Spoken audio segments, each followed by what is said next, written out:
busy. Real busy. Yep. Yeah, just in between producing shows, for this, for enterprisingindividuals.com, for craftservices.com. If I'm going to complain, I'm going to get the plugs in. Just a lot to do. Been doing a lot. You? I've been doing stuff. Yeah, you've been working on the same stuff. Not as much as you. Yeah. And of course, working on Klingon Christmas Carol, which I'm directing for the Mounds Theater. You can find it at themoundstheater.com. Probably should know the website. If you search for Historic Mounds Theater, it'll come up. But we're doing that all through every weekend in December. The story of Charles Dickens' A Christmas Carol, but if it was Klingons. Yes. In the original Klingon is the joke. Klingon Ma. Klingon Ma. Right, Yeah. Exactly, yes. Learning all kinds of ways to pronounce words. Oh, yes. The Klingon way, so I'm getting that right. So that's exciting, but taking up a lot of time. Yeah. But that's good. It's the good kind of busy. Yeah, It's not the kind of busy where you're like, wow, I've got like 2 hours free. What am I going to do with my time? Oh, my computer crashed. Okay, well, now I know what I'm going to do. Fix my stupid computer. This show is not hosted by Asus, I'll tell you that much. What kind of computer you got?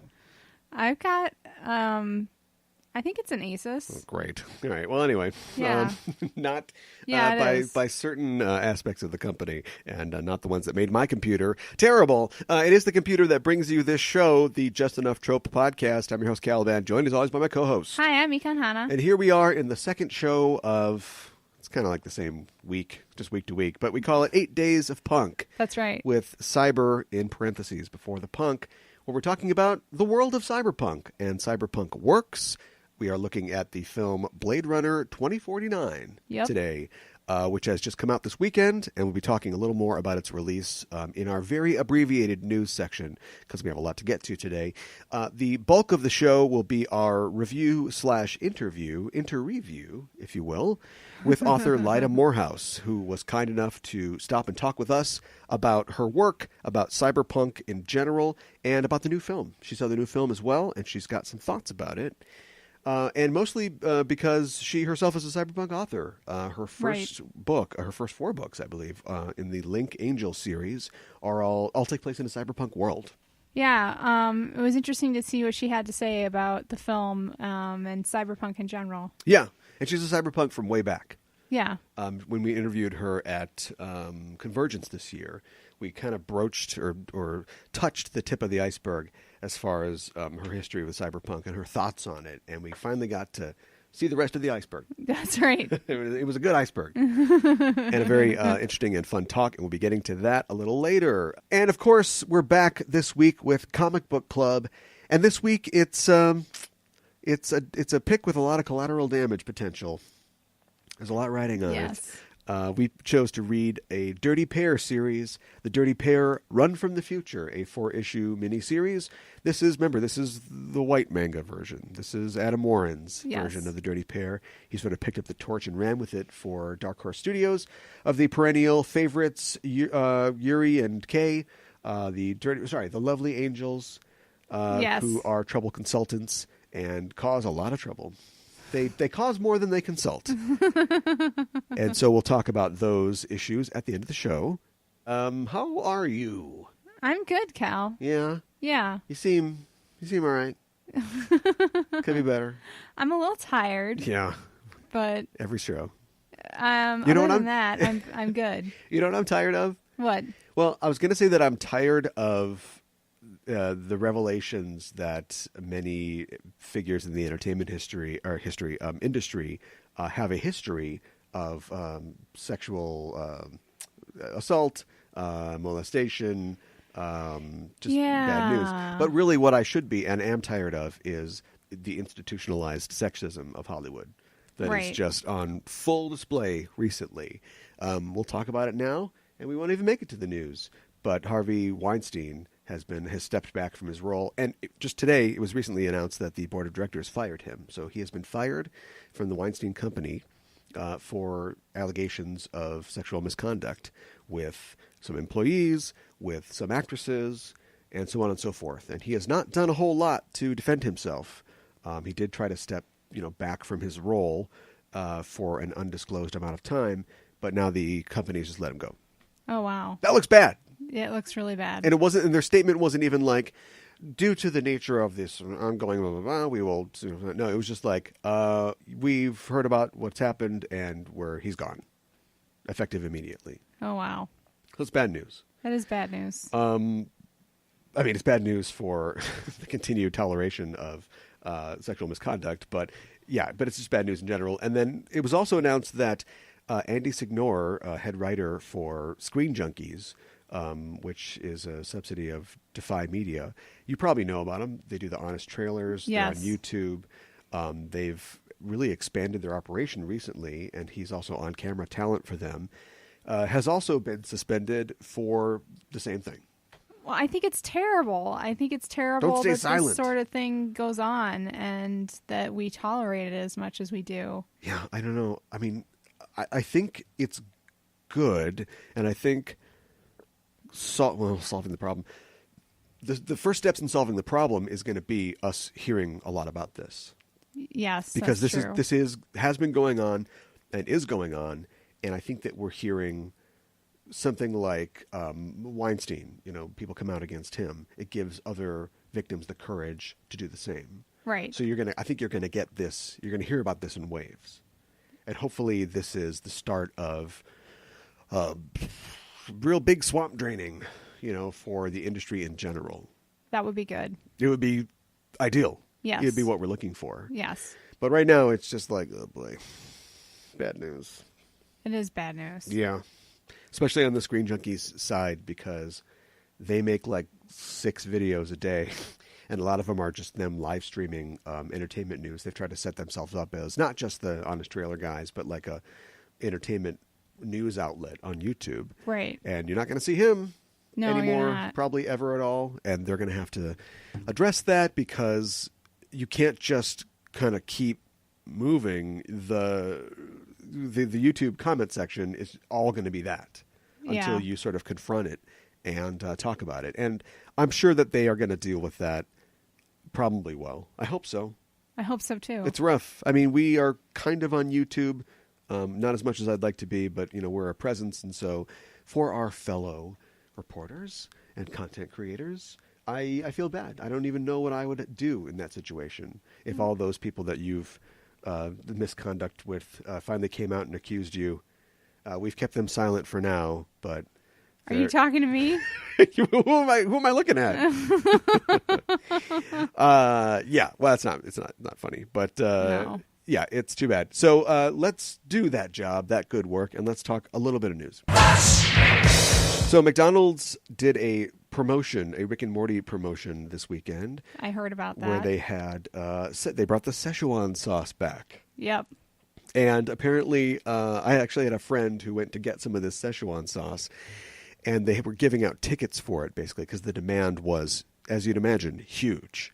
Right. And at this particular McDonald's, and I'd imagine this is probably echoed at other places or other McDonald's locations across the country, they had 20 packets of sauce. Which is just ridiculous. It is ridiculous, because if I ordered a 20-piece and asked for 20 packets of sweet and sour, do they have sweet and sour still? That's all they have. I don't think they have sweet and sour anymore. That's how long it's been since I've eaten a McNugget. They just give you 20 packets. Yeah. So the fact that they had 20 individual packets of this sauce, and they thought that was going to satisfy the demand, that's crazy. It is crazy. What were they thinking? I have no idea. I mean, you would think that they would have boxes of this stuff for... They should have been lousy with it, yeah. Yeah, for the day of.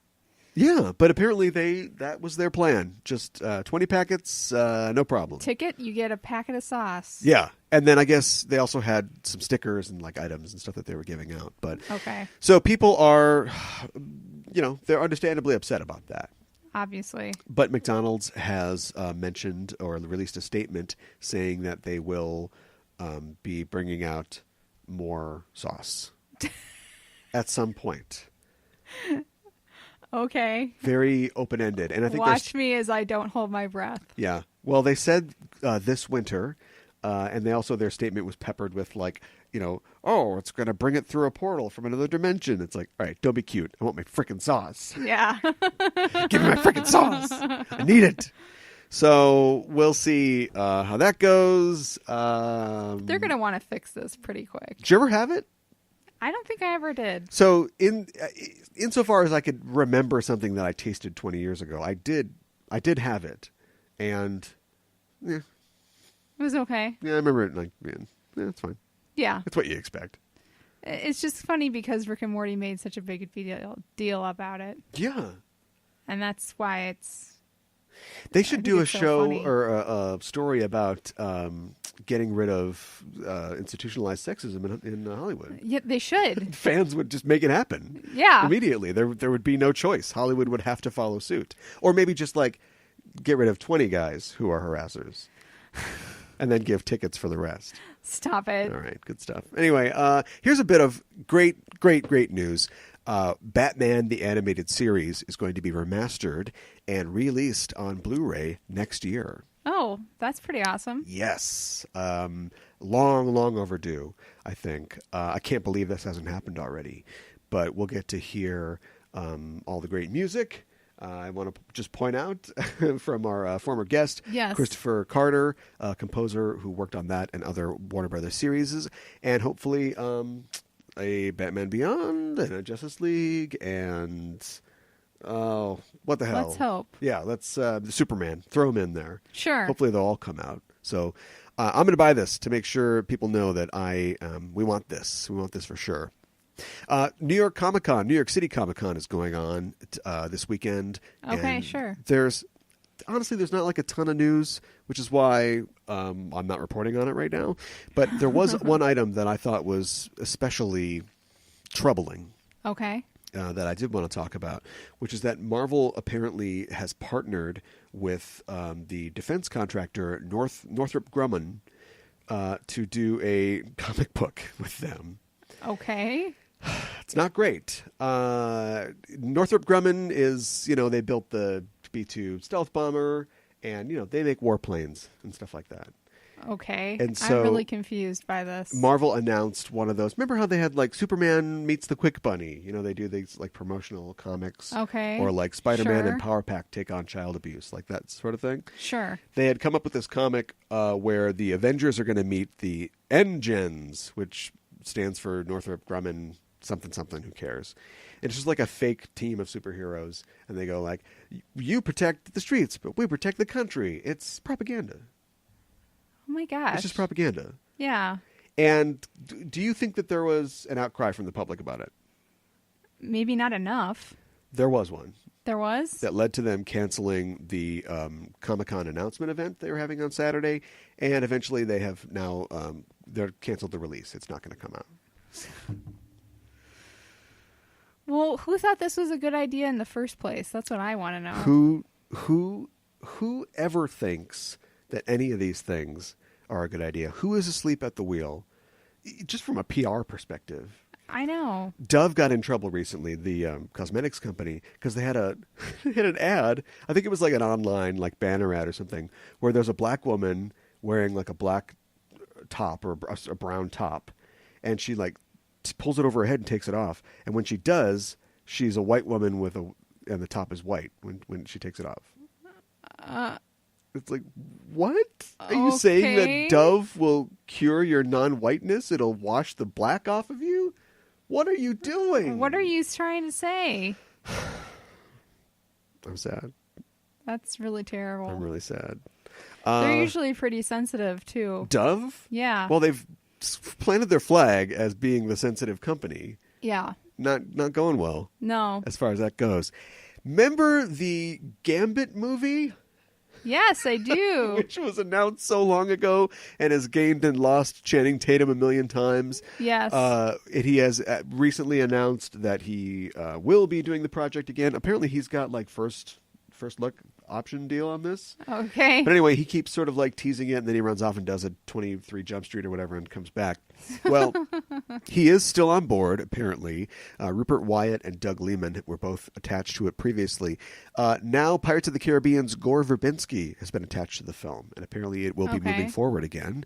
With Channing Tatum on board, the film's going to get a total makeover. I'm going to call it a Logan makeover. Okay. It's probably going to get adulted up. I doubt it'll be full R, but it'll get a Deadpool/Logan sort of rethink. Okay. And Daniel Craig is reportedly in talks to play the villain Mr. Sinister for the film. Huh. Interesting. Mm-hmm. Is it? Is it? Yeah. It is. It's kind of seeing him as a bad guy. Yeah. I mean, if he doesn't like wearing nice suits and kissing ladies, he's really going to hate being spray painted silver. And walking around in a cape that's just made of ribbons. It's just strips of cloth, just ribbons. A diamond on his forehead. He's going to hate that. They'll do a thing where he just has to grow a goatee or something, and then there'll be like one scene where they can. Because does Jennifer Lawrence even have to wear the blue makeup anymore? I don't know. She if just runs around do it anymore. She runs around in a peasant top, as like human-looking Raven, and then they can just like CGI blue her, Right. She doesn't have to blue herself. Right. It doesn't work when you're talking about somebody in the third person. No.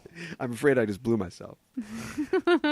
So, I don't know. More on that if it ever develops. Guess what? Rick and Morty, we were talking about before, is officially the top-rated comedy on TV. Okay. Yes.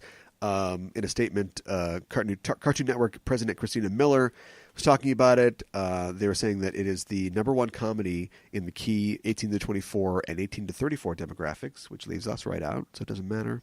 It doesn't matter if we watch it. They don't care. They don't care if we watch it. But McDonald's should have been cued to that, I think. Yes. When they planned their horribly planned promotion. And speaking of another animated comedy, Bob's Burgers has a movie that's getting hot and fresh and ready to be served up. I heard about this. I should have come up with a chalkboard pun for this. You should but have. I didn't have time. So busy. But the movie is set to premiere in 2020. Okay. By Fox Animation. What do you think? I think it's great. I love Bob's Burgers. I think it could be a great movie. Yeah. It's fun. It's funny. What will they do in a movie? They'll have some sort of antic where Bob is trying to sell his burgers, and his competitor guy, the guy across the street, whatever his name is, I can't remember his name. Oh, nuts. He gets the Italian restaurant. Yeah. Oh, nuts. I can't remember either. Oh, no. Tommy Lasagna or something. It's something like that. Oh, we're terrible fans. But. Yeah, but here's the thing. Here's what I think. Yeah.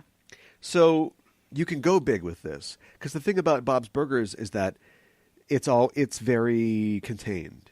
Yes. At least, I don't know, as far as I've watched, there's no aliens or the CIA or whatever. It's just takes place on this street in this town. Right. Whereas The Simpsons, long time ago, like Homer literally went to space in like season 6 or whatever. So there's nowhere to go. So their movie, something, a future Stephen King book happens to Springfield, and it's like, well, this could have happened in any old episode. They've literally like moved the town to another Springfield and nobody noticed. So, because there's too much garbage. That's the one that Bono was on. So anyway, but Bob's Burgers, you can take him to space for a movie because it's a movie. That's what they used to do in the old days. The Brady Bunch would go to Hawaii or whatever it is. Right. Normally you wouldn't see them in Hawaii.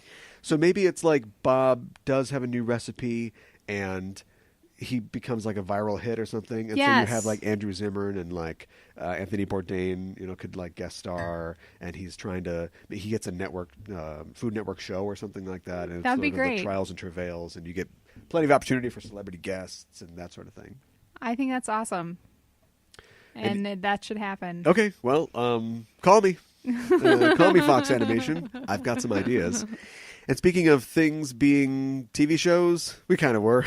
Don't worry about it. Sure. I think we announced something about this before, but it's official now that a live-action adaptation of Ed Brubaker's Velvet will be coming to the new Paramount network.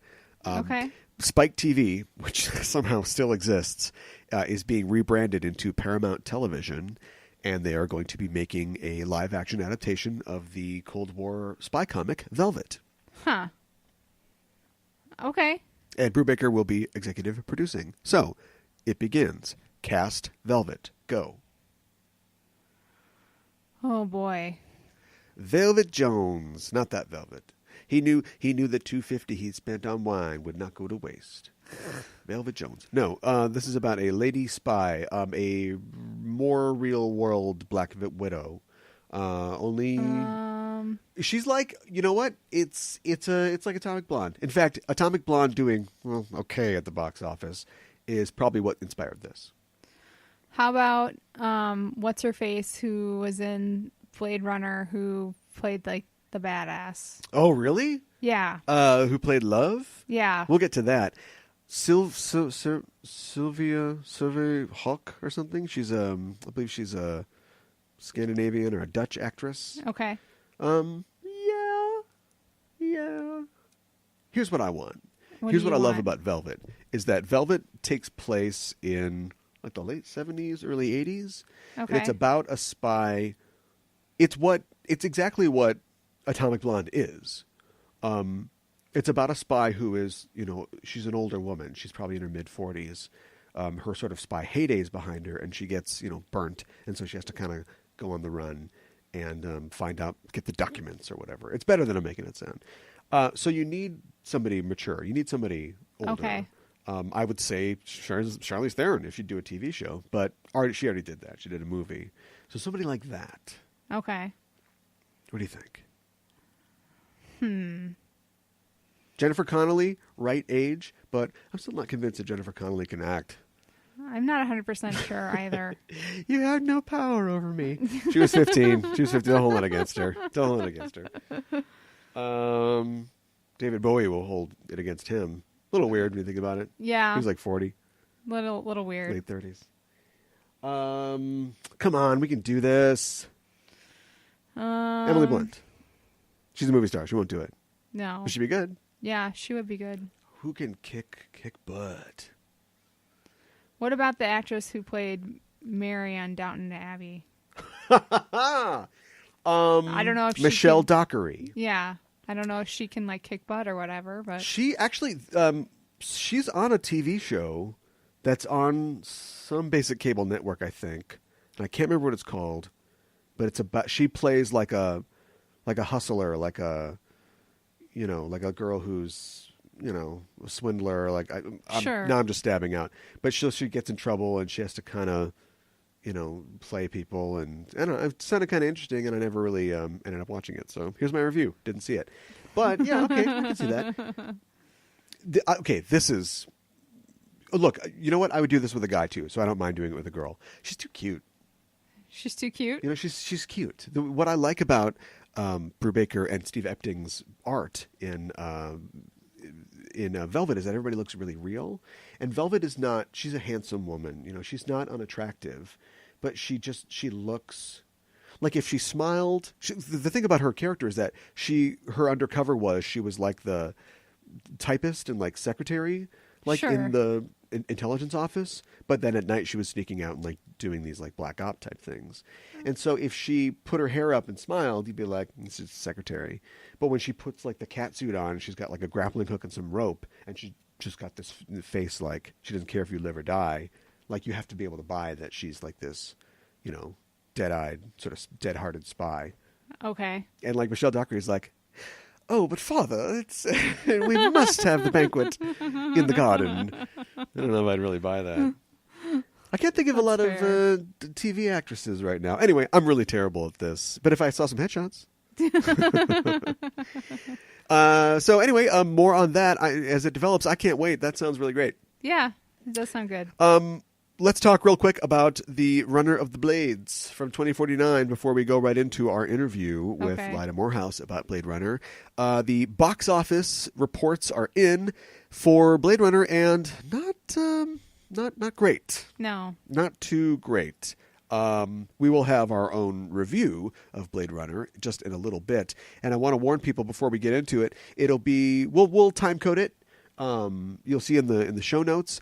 It's going to be spoilery, about past the halfway mark. The last third is pretty spoilery. The rest is mild spoilers, plot setup stuff only, but it's not too bad. But we're talking about Blade Runner. It only made about 31 million at this point.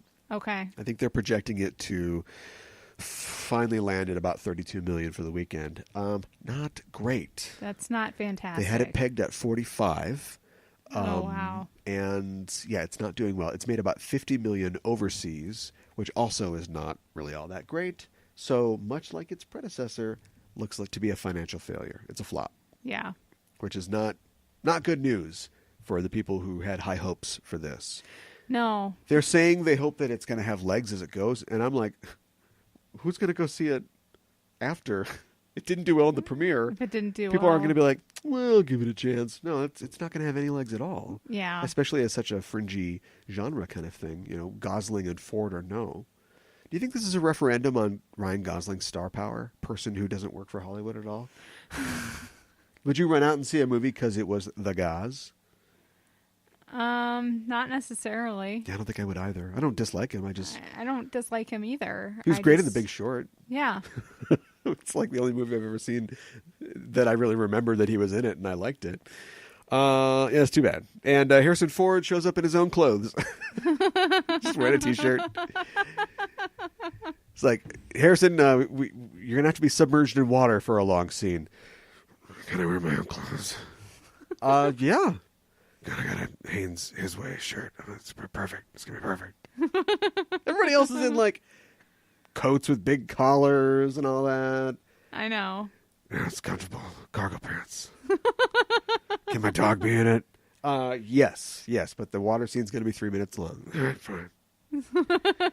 So, anyway, that's a peek into our review of the film, which we should just do right now. So, here's our review of Blade Runner 2049, along with Lyda Morehouse, author.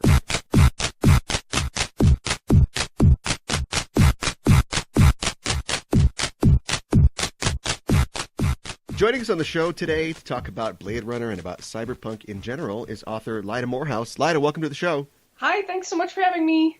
Thanks for being on. Listeners might also know you as Tate Holloway, author of the Garnet Lacey series and the Vampire Princess of St. Paul series. But your first book, Archangel Protocol, of the Link Angel series, was a cyberpunk novel. When did you first start reading cyberpunk fiction? When did I start reading it? Wow, I started reading it probably as soon as it was being published. I was a super fan of cyberpunk, right from William Gibson's Neuromancer onward. I read it all. In fact, I'm sitting in the room that has a lot of my bookshelves, and I see everything. Oh my God, so much cyberpunk. It was a big, it was a big favorite genre of mine. I mean, so much good stuff. But I thought you were going to ask me, when did I start writing it? Because I was just thinking about this today. I started writing it after William Gibson declared that cyberpunk was dead. So it was like me and Melissa Scott were the only ones still writing when apparently it was supposed to be dead. Oops, sorry guys, kept going. I really liked it. I think a lot of pretty much all of the chief players in cyberpunk have moved on. I mean, like you said, William Gibson declared it dead. I think Bruce Sterling's declared it dead like a couple times. Neil Stephenson is writing different stuff. And Gibson, too, I think, is famously allergic to being part of anything. This is true. And yet, people like you and people like Richard Morgan and, are just continuing. I love Richard Morgan stuff, yeah. Are continuing to write this stuff. Why do you think that it continues to keep propagating itself? Like, what is it about it that really has captured audiences? Well, that's a really good question. I think part of it is that, because William Gibson is, since we're talking about him, let's just totally diss him. He's sort of in this sense of being in the singularity where, like, somehow we're done with the far future and we're only in the now or whatever the heck he's talking about.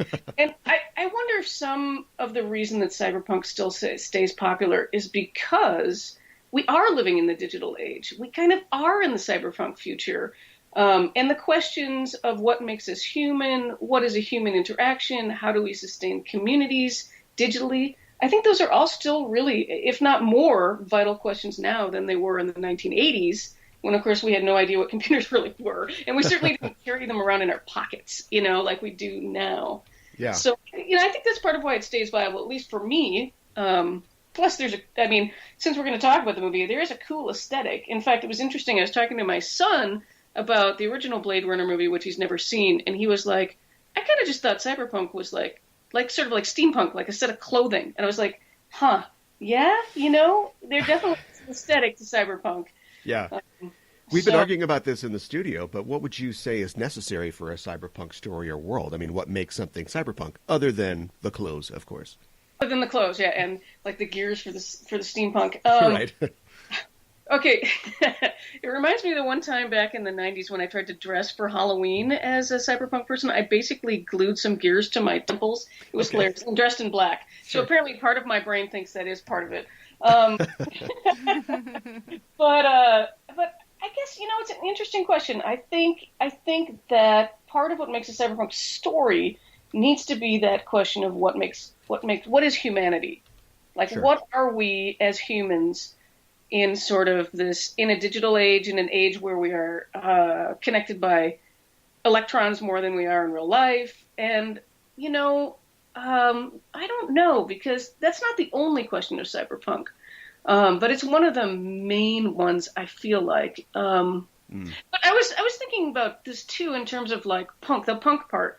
I taught a class in cyberpunk, and I tried to talk about like what makes cyberpunk work for me. And for me, one of the things that has to work is that there needs to be a punk. There needs to be an under society, somebody in the under society that has the Illuminati, so it's a digitati, somebody who has the digital know-how to take on something like the corporation. And because it's cyberpunk, you don't have to win, but there has to be sort of this, like the sort of punk movement, this sort of up against the man kind of vibe that has to be part of it, for me anyway. At least that's the part that used to excite me. So Yeah. I think often it's required that you don't win, or that at least the established society is, monolithic to the point where your actions aren't necessarily going to change much. Yeah, although, and it's interesting is that a lot of cyberpunk is categorized as dystopia, and I would say that it's true that a cyberpunk universe is always a dystopic universe. But for me, part of what makes it fun and interesting and enjoyable reading is that usually there's a sense that you are still, like, the fight is still real, like the struggle is still real. Right. Like, you take on these things kind of knowing you're going to lose. It's very modern when you think about it that way. I mean, in this current administration, I feel like sometimes the only thing you can do is just continue to resist on small levels, right? And I feel like that's cyberpunk's sort of core value, too, is that sometimes it's just making your own small community in this dystopia future that we are apparently living in. So interesting. Well, that got dark. No, I like that. The idea of the fringe community being really important to the setting. Your Link Angel series is also about religious elements as much as technology, and that seems to be something that, at least in my estimation, what I've read, religion and spirituality is missing in a lot of cyberpunk stories. Why was it really important to you to include those elements in your work? Apparently, that's where I thought dystopia was going to come from. Oh, okay. Which is weird, because technically I was writing it during the Clinton era. But it's not entirely true that I'm the only cyberpunk writer that included it. It was in the background, at least, of, now I'm going to forget the name of the guy who wrote When Gravity Falls. Oh, yeah. Apple series. I mean, so he had Muslims in the background of his stuff. Sure.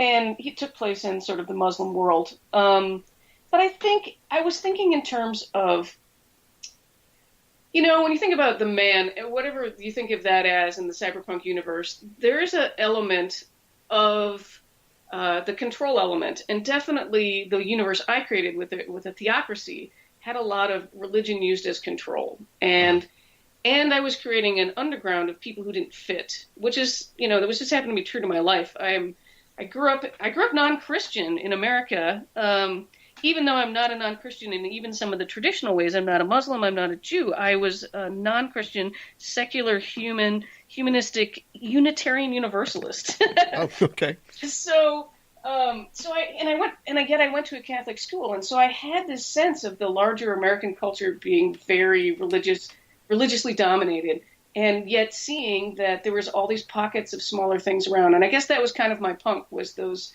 kind of smaller communities that I was finding in that way. I don't know. Sure. Did that answer your question? It gave us a lot of insight, which is what I really wanted. So I guess that's good enough.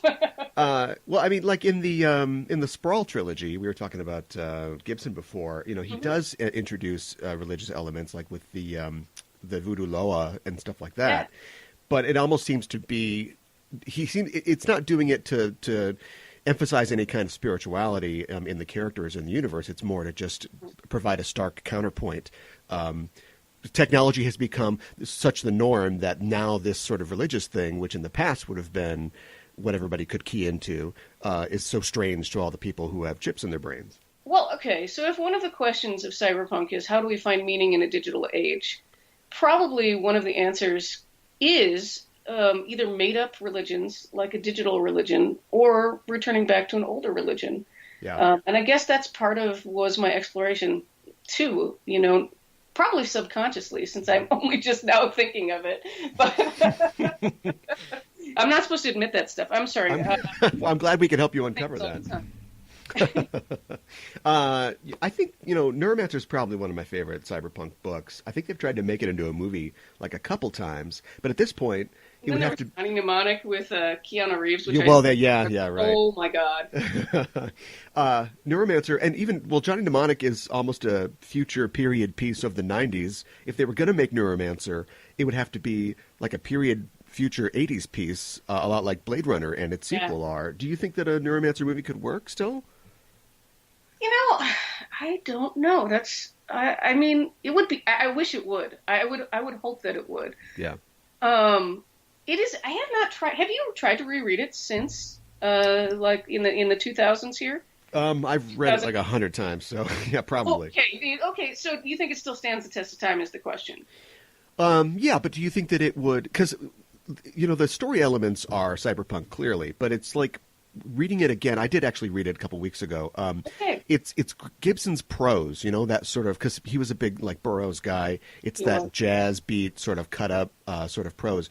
Do you think that you could keep the character of that in a film without it just being this guy's got a gun and he's going to fight the whatever, like most action science fiction movies end up being? I don't know. I mean, maybe this leads into our discussion about the new Blade Runner, because I'm not entirely convinced Hollywood knows how to deal with this aesthetic. I feel like the original Blade Runner was such an outlier. There has really been nothing. There was nothing like it before it, and there was never anything like it after. Yeah. It was a slow-paced film in a lot of ways, but yet it was brutally violent, and it had these elements of a world that we had never seen before. Yeah. And I wonder if Gibson's Neuromancer would be a similar problem. Like you say, it would be hard to actually get the vibe of it, sort of the, beat of it. Right. Plus, I do not know that Hollywood knows how to do these films in any kind of decent way. I'm positive they don't. Well, let's get into it then. Your first book, Archangel Protocol, got a special citation from the Philip K. Dick Awards, so I feel like you are qualified to talk about this. This pair of movies based on a Philip K. Dick book, Do Androids Dream of Electric Sheep, which is a great 60s sci-fi title for a book. Yeah. And led to, of course, Blade Runner and Blade Runner 2049. When did you see the first film? Do you remember where you were or when it was? I actually have a really funny story about the first time please. I saw the film, because I actually walked out of the film before seeing the end. Okay, I was. Whoa. Yeah, but then I later came back to it and loved it. But so that's the spoiler alert, so nobody hate me before I finish this story. So I was probably 16, 17 years old when Blade Runner came to the theaters, and which I'm old enough that I saw it in the theater. Sure. I was actually stood up on a date. First ever date, I asked a girl out, and I wasn't quite out as a lesbian, so it had this like huge angsty edge to it. And then I went to go see it, and it was an R-rated film, but I got in underage because I'm always older than I am. I guess it's the mileage, as Harrison Ford would say. Right. And I'm watching this film, and keeping in mind that previously in the 80s, we'd seen Harrison Ford in things like Star Wars and Indiana Jones that were sort of lighthearted. And I probably went as a Harrison Ford fangirl. And so I was expecting something much different. And so it's like this onslaught. Like I said, it is and I thought that the new movie caught this very well, although I'm not sure this was my favorite part, was this sort of like intense brutality. Like one of the things that makes the story of the original Blade Runner really work is that the replicants are children and they're dealt with so violently. Yeah. And that really does call into question how we deal with sort of scariness, but then the humanity of what are the replicants and all that stuff. But so there's a point when, and I'm not going to remember the name of the character, but she's wearing the see-through raincoat and runs through that glass, and then Decker shoots her, and I was like, I'm out. This is it. I am done. Huh, okay. So I got up and I walked out of the theater, and I thought, this is the worst movie I've ever seen in my life. Right? And then later in college, people were like, no, the cult film, Blade Runner, you have to get it. I'm like, oh, no, I hated that film. And they're like, try it, Lyda, try it. And so probably we pulled out the old VCR, and stuck that sucker in there. And I watched it again, and I was like, oh, actually, this is an amazing film. And it's, it's the kind of film that you reread Neuromancer all the time. I, for a while there in college and whatnot, was rewatching Blade Runner all the time. Sure. Because it was, it changed for me sometime between those two experiences. So yeah, it was a weird first viewing. But then in the way of cult films, I came around to it, and then I really started to get it. So. But that means that I went into this new one with some of those remaining feelings. Like I said, I was really struck again by how well they did the sort of horrible brutality that freaked me out when I was 17. And I was super glad I didn't bring along my younger teenager. Not only were there all the boobs, but there were moments, where they're trying to show replicants are like not human. And one of the ways they do that is to show, the characters just like karate chopping people in the throat. That's pretty hardcore, and that's like one of our opening scenes, and that's spoiler, but I shouldn't go too far into that. That's interesting that you point that out. Well, your experience is interesting, seeing that movie, because you were affected by it, and I think it's good. If you had never seen it again or you'd never given it another try, that would be bad, but you're supposed to be freaked out by that, because basically in the first movie we set up, because we come to identify with the quote-unquote villains, and the protagonist is a murderer. I mean, yeah, he is. He doesn't really know that he is, until the end. But yeah, I think that's Ridley Scott was doing that on purpose. He was trying to make it horrible. There's horrible violence in the new movie, and I don't think it has the same effect really. I agree. I mean, we can talk about the old film with all the spoilers, right? So, sure. Roy Batty dies. The first time I watched it all the way through, I cried my eyes out. I mean, Rutger Hauer was, of course, he still is an amazing actor, but in that role, he was especially poignant. Yeah. And there's so much about that moment. Like I said, it's the flip. Like, it's the first time you really sort of expected that, because the replicants are actually hard to sympathize with, and yet you end up doing it all the same by the end of that movie. Mm-hmm. To the point, where there's all the speculation of whether Decker is a replicant or not, right? Yeah. And like Decker's human world is so cold and creepy and awful, and then there's the origami guy, you know what I mean? Yeah. Like, there's so much stuff in that where you're just like, oh. You're right. It was a very powerful film, and I do not think the new one had the same impact. Yeah, and you can flip you could flip the first film around, and you could follow these humanoid robots that are on the run trying to stay alive, and there's this guy stalking and hunting them down. Like you can really see it from both sides. You could, and both would have the same sort of emotional resonance. Although if you flipped it, you'd miss the sort of big reveal of just how human the replicants really are, and like I said, how vulnerable. And in the original, replicants only live to be like 4 or 6 years old, right? Isn't that part of Roy Batty's thing, is that he's going to die young? Yeah. Which is interesting, because I brought that up in the Archangel Protocol universe. I had some Gorgons in my universe, I called them, who also had a really short lifetime, and I'm sure that was influenced by the replicants, because I found that whole phenomenon of the sort of the adult, superpowered, but with a childlike brain thing, really, like that, talk about sticking into my subconscious. I mean, that was really powerful for me. Huh. Well, we are talking about Blade Runner 2049. It's back after 35 years, the sequel to the original film. Diane, you've been kind of quiet. Do you want to give us a synopsis of Blade Runner 2049? Sure. So Kay is a LAPD officer, and he is tasked with going out and finding old replicants and shutting them down, or AKA killing them. And he does that at the beginning of the film, and they find the remains of a replicant who has given birth. And then he is tasked with finding the baby, who would now be a young adult. That's pretty, without spoiling anything, that's pretty succinct. Yeah, that's pretty succinct. Yeah, so what did you think, Lyda, of the film, just in general? Well, like spoiler free. This morning I posted on Facebook a spoiler-free review, which was, wow, so many boobs. And like I was telling you before we started up, I saw this in IMAX, and so the boobs were huge, and there was a lot of that in a way that, so what did I think of it? I had mixed feelings. I thought that the film really did capture the aesthetic of the original. I thought that sort of the noir, rainy. I was glad to see they brought back Atari. I had heard that they were going to. I mean, that's not much spoil because people have talked about that. And, sort of the grim, dark aesthetic was very nice. I thought they did a good job with that. It felt very Blade Runner-esque that way. I was disappointed in the storyline for reasons. But it also really, speaking of the boobs, there were almost no female characters of any real substance. No, this movie fails the Bechdel test hard. Hard, super hard. I can't even think of a scene where there are even two women together. Oh, I can. It's a sex scene. Oh, well, yeah. And that's about it. I mean, and that was. I mean, to be fair to the original doesn't have a whole lot of. There are memorable female characters in that film. But, they are, I mean, they're doing that cyberpunk thing where it's like, ooh, the Sexbot thing. Right. And they really hit that hard here in a way that was, I don't know.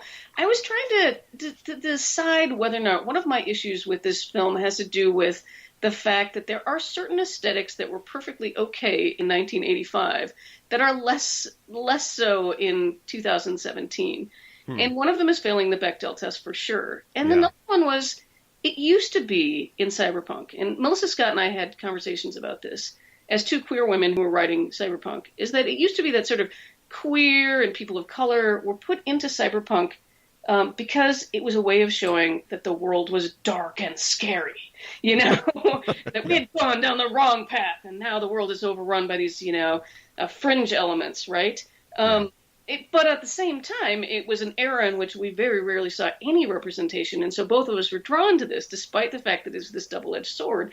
And I really noticed, too, that besides all of the Sexbot Boobie business, that's beautiful. I saw Sexbot Boobie business at the Turf Club. They were all right.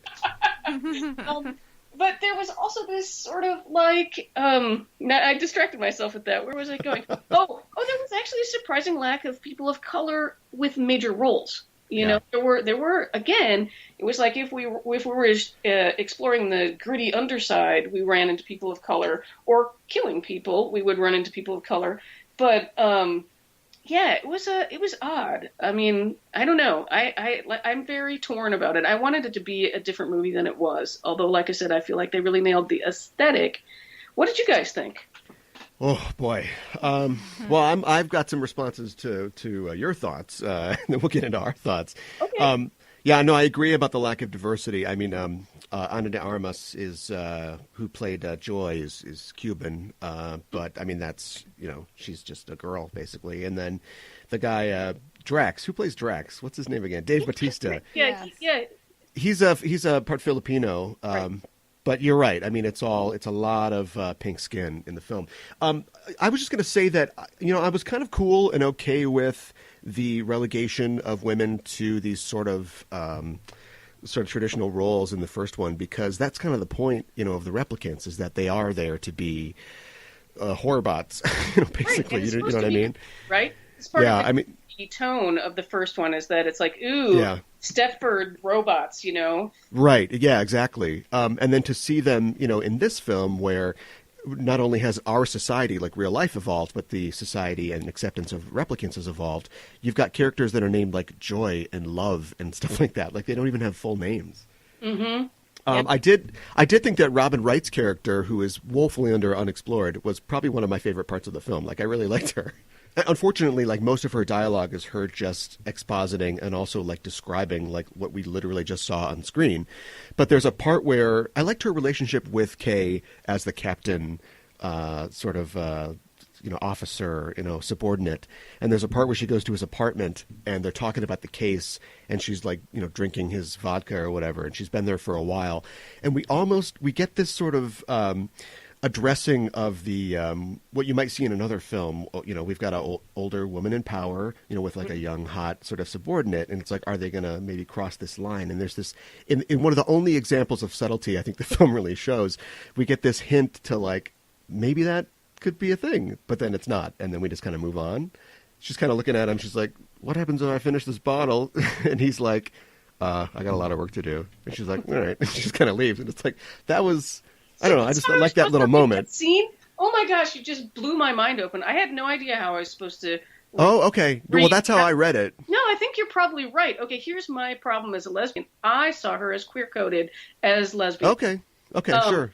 But there's nothing in the script that says so. And I have heard other people in other reviews talking about her as sort of the cougar stereotype, which I didn't even see it. Like I was super confused by that line. I'm like, what does happen when she finishes the bottle? Drinking? Is she so drunk that she's going to pass out? I don't know what's happening. Right. Thank you for explaining that to me. What did you think, Diane? I initially liked the film when I was watching it in the theaters. I think I enjoyed the aesthetic overall and the overall feel of the film. I really liked, but afterwards we were talking about it, and it was kind of like, oh no, there are a lot of flaws in this film. Like he doesn't really have a great relationship with. Is this Kay you're talking about? Yeah, Kay doesn't have like a great relationship with anybody. And he's got a relationship with this robot, which is or this synthetic human being, which is kind of another extension of the replicants in a way. Yeah, I feel like Denis Villeneuve or whoever it was that wrote the script, actually we'll talk about who wrote the script, like saw her a couple years ago and was like, oh, that's a really good idea. Yeah. How can we borrow and integrate her? You know what's interesting about that is that I think that relationship could have been salvaged. Okay, I'm going to talk as a writer here now. How I would have fixed some of this. And one of the things that was very in the background that could have been pulled out, could have been made more of, is that first scene when Kay is walking through, and this isn't much of a spoiler, he's just walking through the precinct, and you see people basically spitting at him and calling him skin job and all sorts of stuff. Okay. Right. And that's a little bit of a spoiler, but, I mean, it's pretty obvious within the first few minutes what is going on with Kay. Yeah. And so, they could have done more with sort of the discrimination aspect, and that would have made a little more sense out of why he turns to an AI for companionship. Yeah. Since he has such problematic relationships with human beings, and and then he's in this terrible job where which we see later in the prostitute scene, where he can't even be friends with his own kind for reasons, right?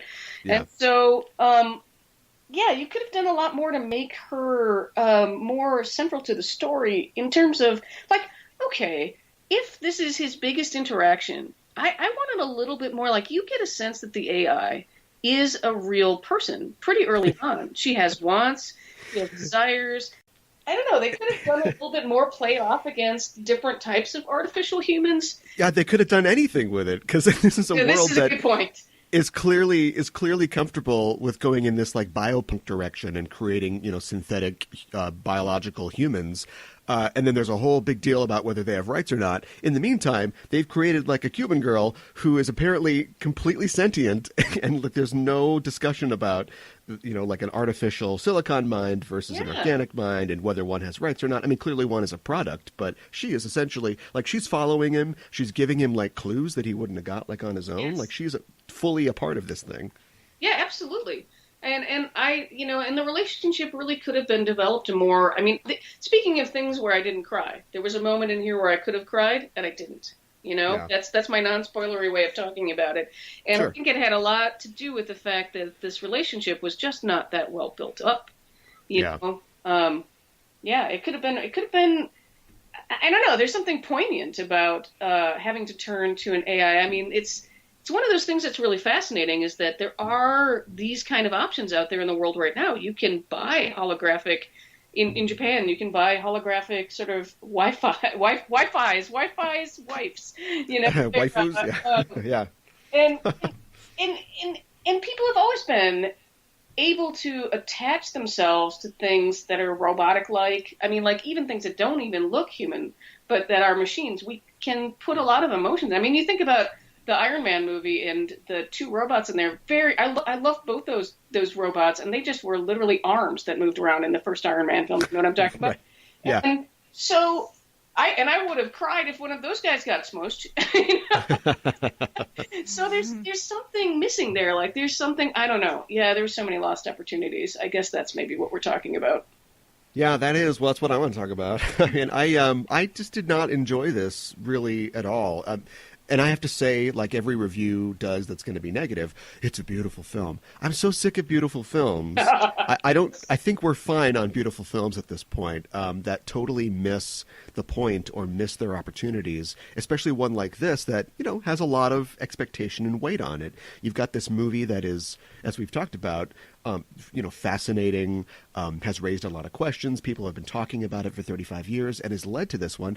Nobody's going to be talking about Blade Runner 2049 in 35 years. Like it's just, it's just come and gone. Just say that it was a failed sequel, right? Yeah, I mean, a lot of people could argue that the first movie, it was not a financial success, but yet whether or not it's a success or a failure in storytelling, it has definitely, touched people and opened up their minds and led to other things. And this is just so conventional. And it's literally conventional in that, and we don't want to spoil necessarily specific story elements, but we have talked about a baby. It just contains plots that you could see in any sci-fi off-the-rack blockbuster, I think. Yes. There's a magic baby. There's a resistance that is paid just lip service to, essentially. And I like slow movies. I don't mind deliberate pace. I mean, I like the first movie. But I think Denis Villeneuve, the director, heard, slow, good. And so he just, this movie is like 2.5 hours of people walking slowly towards something. And my favorite movie is Stalker. So I know about people walking slowly towards something. And yet it's just in service of not a whole lot. Yeah, that's an excellent point. The guys from behind South Park, and I'm not like a huge South Park fan, but they have this rule for storytelling where they try to avoid and then storytelling, which is essentially something happens, and then this happens, and then this happens.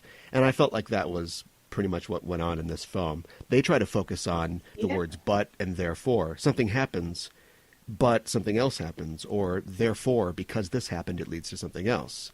And I felt like... That's an interesting writing problem when writers are trying to do things like write synopses. One of the problems is that when they think about their plots, they tend to think about the and thens, what you're talking about. Like, this happened, and then this happened, and this happened, and then this happened, when really what a story should be is key emotional high points, right? You should go from an emotional moment to a higher emotional moment to a higher, until the stakes are high and the payoff is big. And this, you're right, this film felt, I'm a fan of a lot of horror films, but I really hate this sort of new trend. It's like your line about people walking slowly into a room really made me think about this sort of morose staring into mirrors, which always seems to happen in horror films. And that's there was a lot of that in this too. A lot of staring into this camera, balefully. And what I hate about that is that it is not a replacement for an emotional high point. Staring balefully into the the screen can work in a film like, which I'm going to probably be the only person on the planet who loved this film, Kurt Russell's Soldier. when the point of that is that, there's so much hurt behind the eyes. This could have been that. This could have had elements of that. There was all sorts of missed opportunities for these emotional high points to move from to. Yeah, and plus it's a minefield emotionally anyway, because you're dealing with characters that we know have a complicated connection to feeling emotions. I wonder if Ryan Gosling is the new Keanu Reeves. I definitely think that he's a better actor than Keanu Reeves, although I feel like he's often called upon to just show us his pretty sort of blank face, and we're supposed to project things onto it. Yeah, Keanu Reeves, I like the fact that he was able to play the Buddha is because he is an uncarved rock. And what's funny is that I love The Matrix, at least the first film, a lot. Sure. You have a cyberpunk film that was, I thought, very successful because it did have some emotional payoffs in it, and yet it's a classic sort of story of a cyberpunk person who gets thrown into a world that they didn't know existed.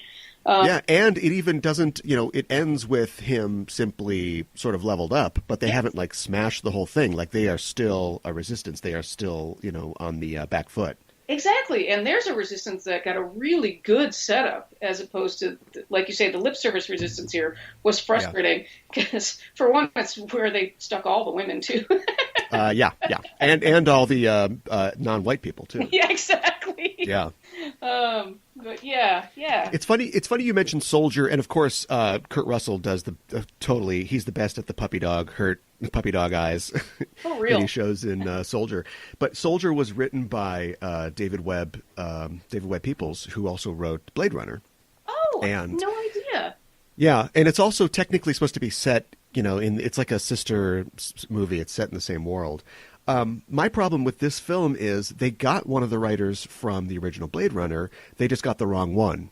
They got Hampton Fancher, who worked on the original Blade Runner, instead of David Webb Peoples. David Webb Peoples went on to write 12 Monkeys, Unforgiven. He wrote Lady Hawk. I don't know if you like Lady Hawk. I love Lady Hawk. Yeah. So he's really great, and he's working on the 12 Monkeys TV show. They didn't get him. They got the guy who wrote this and The Mighty Quinn, and that's about it. Oh, and to help him out, they got a modern screenwriter in there. They got the guy that wrote Green Lantern. Who knows? Oh, that's Michael Green. Yeah. So I feel like Hampton was clearly just on board for the original 82 and maybe contributed some interesting, side things. And then when they went to make this movie, they got a guy who wrote, like we said before, Green Lantern. He also did write Alien Covenant too, which I think had the chance to really ask some new sort of philosophical questions and just turned into a potboiler sort of modern blockbuster, get the A to the B and do that. For as crazy and thought-provoking as the first movie was, I thought that this was just so conventional, which is what really disappointed me about it. Yeah. Without spoiling plot, things just go from A to B. And as I was leaving the theater, I heard people trying to figure out some plot points, and I thought to myself, really?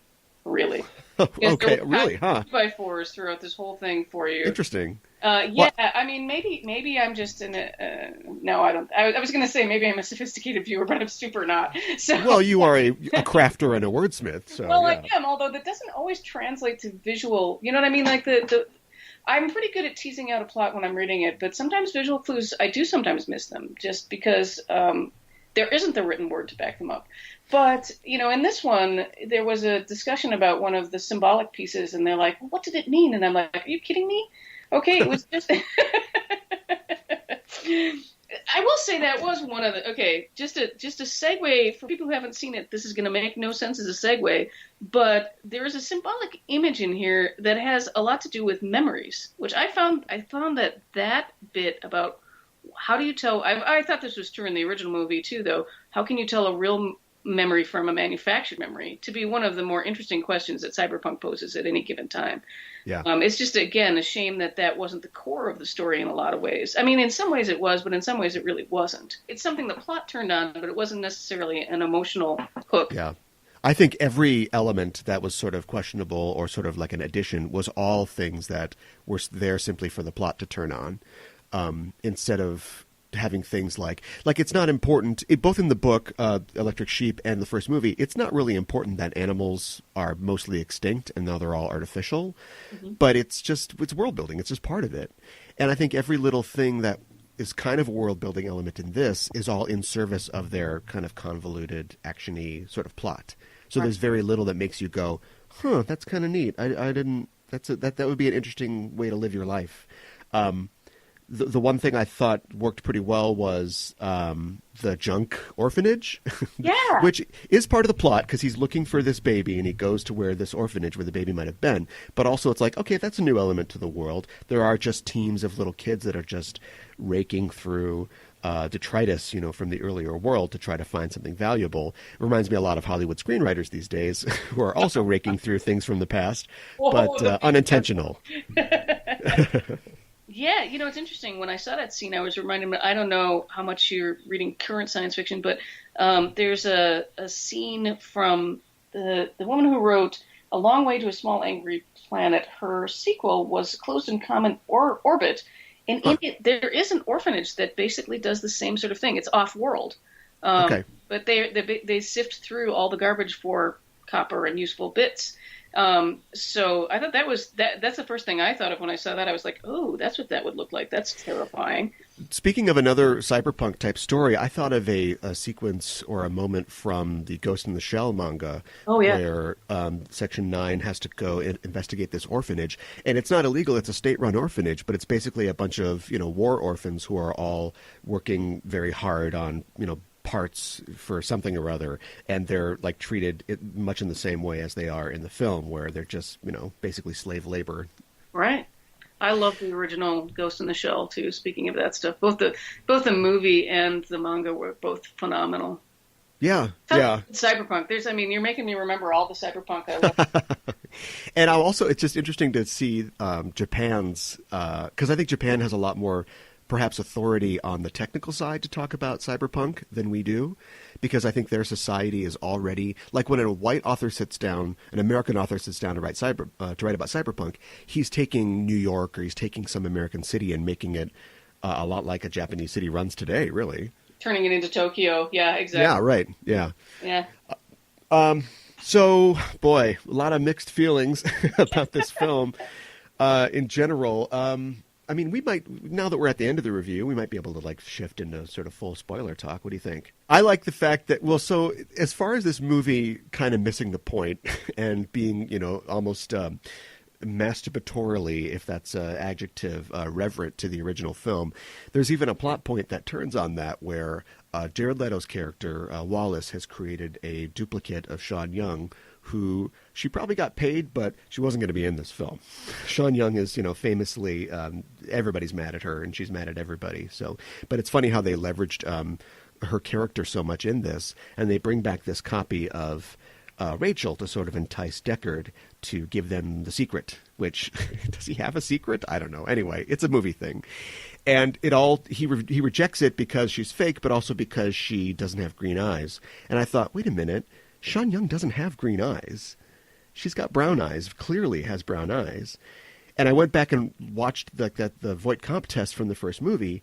She's got a green eye on the screen of the Voight Comp test, but not actually the actress in no other scene really has green eyes. And so to me, it's just such a Hollywood thing to set that up, that's what the turn is. Of course, the film opens with a shot of a green eye, which we eventually learn belongs to this daughter character who's locked in this room.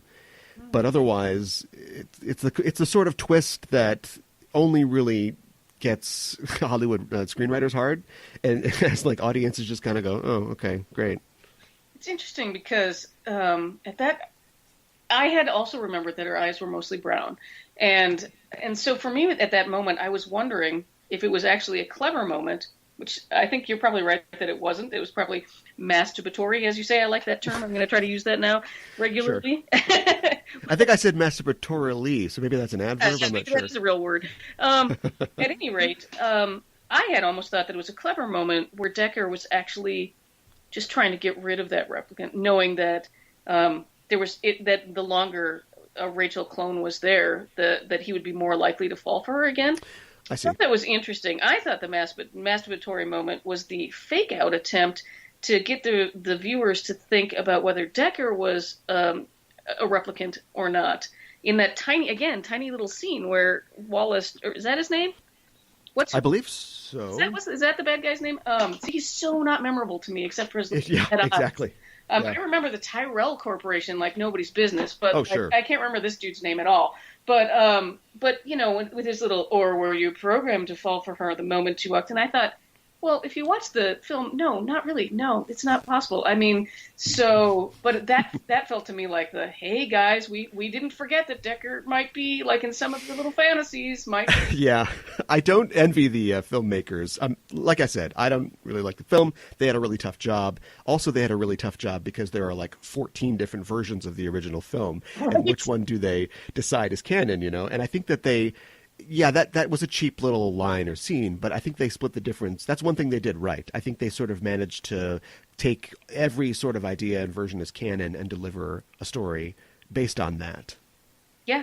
That was kind of uninspiring. I think for me, too, that this was Rachel and Decker's child kind of drove me a little crazy. Like, okay, were they so in love at the end of the first movie? I got the impression that they were just kind of running to avoid being killed. I honestly thought they were just running too. And this is where I feel like Hollywood wrecks these films all the time. Okay, so they look at a great original and they say, oh, you know what this really is just basically a love story. So let's go from there. Right.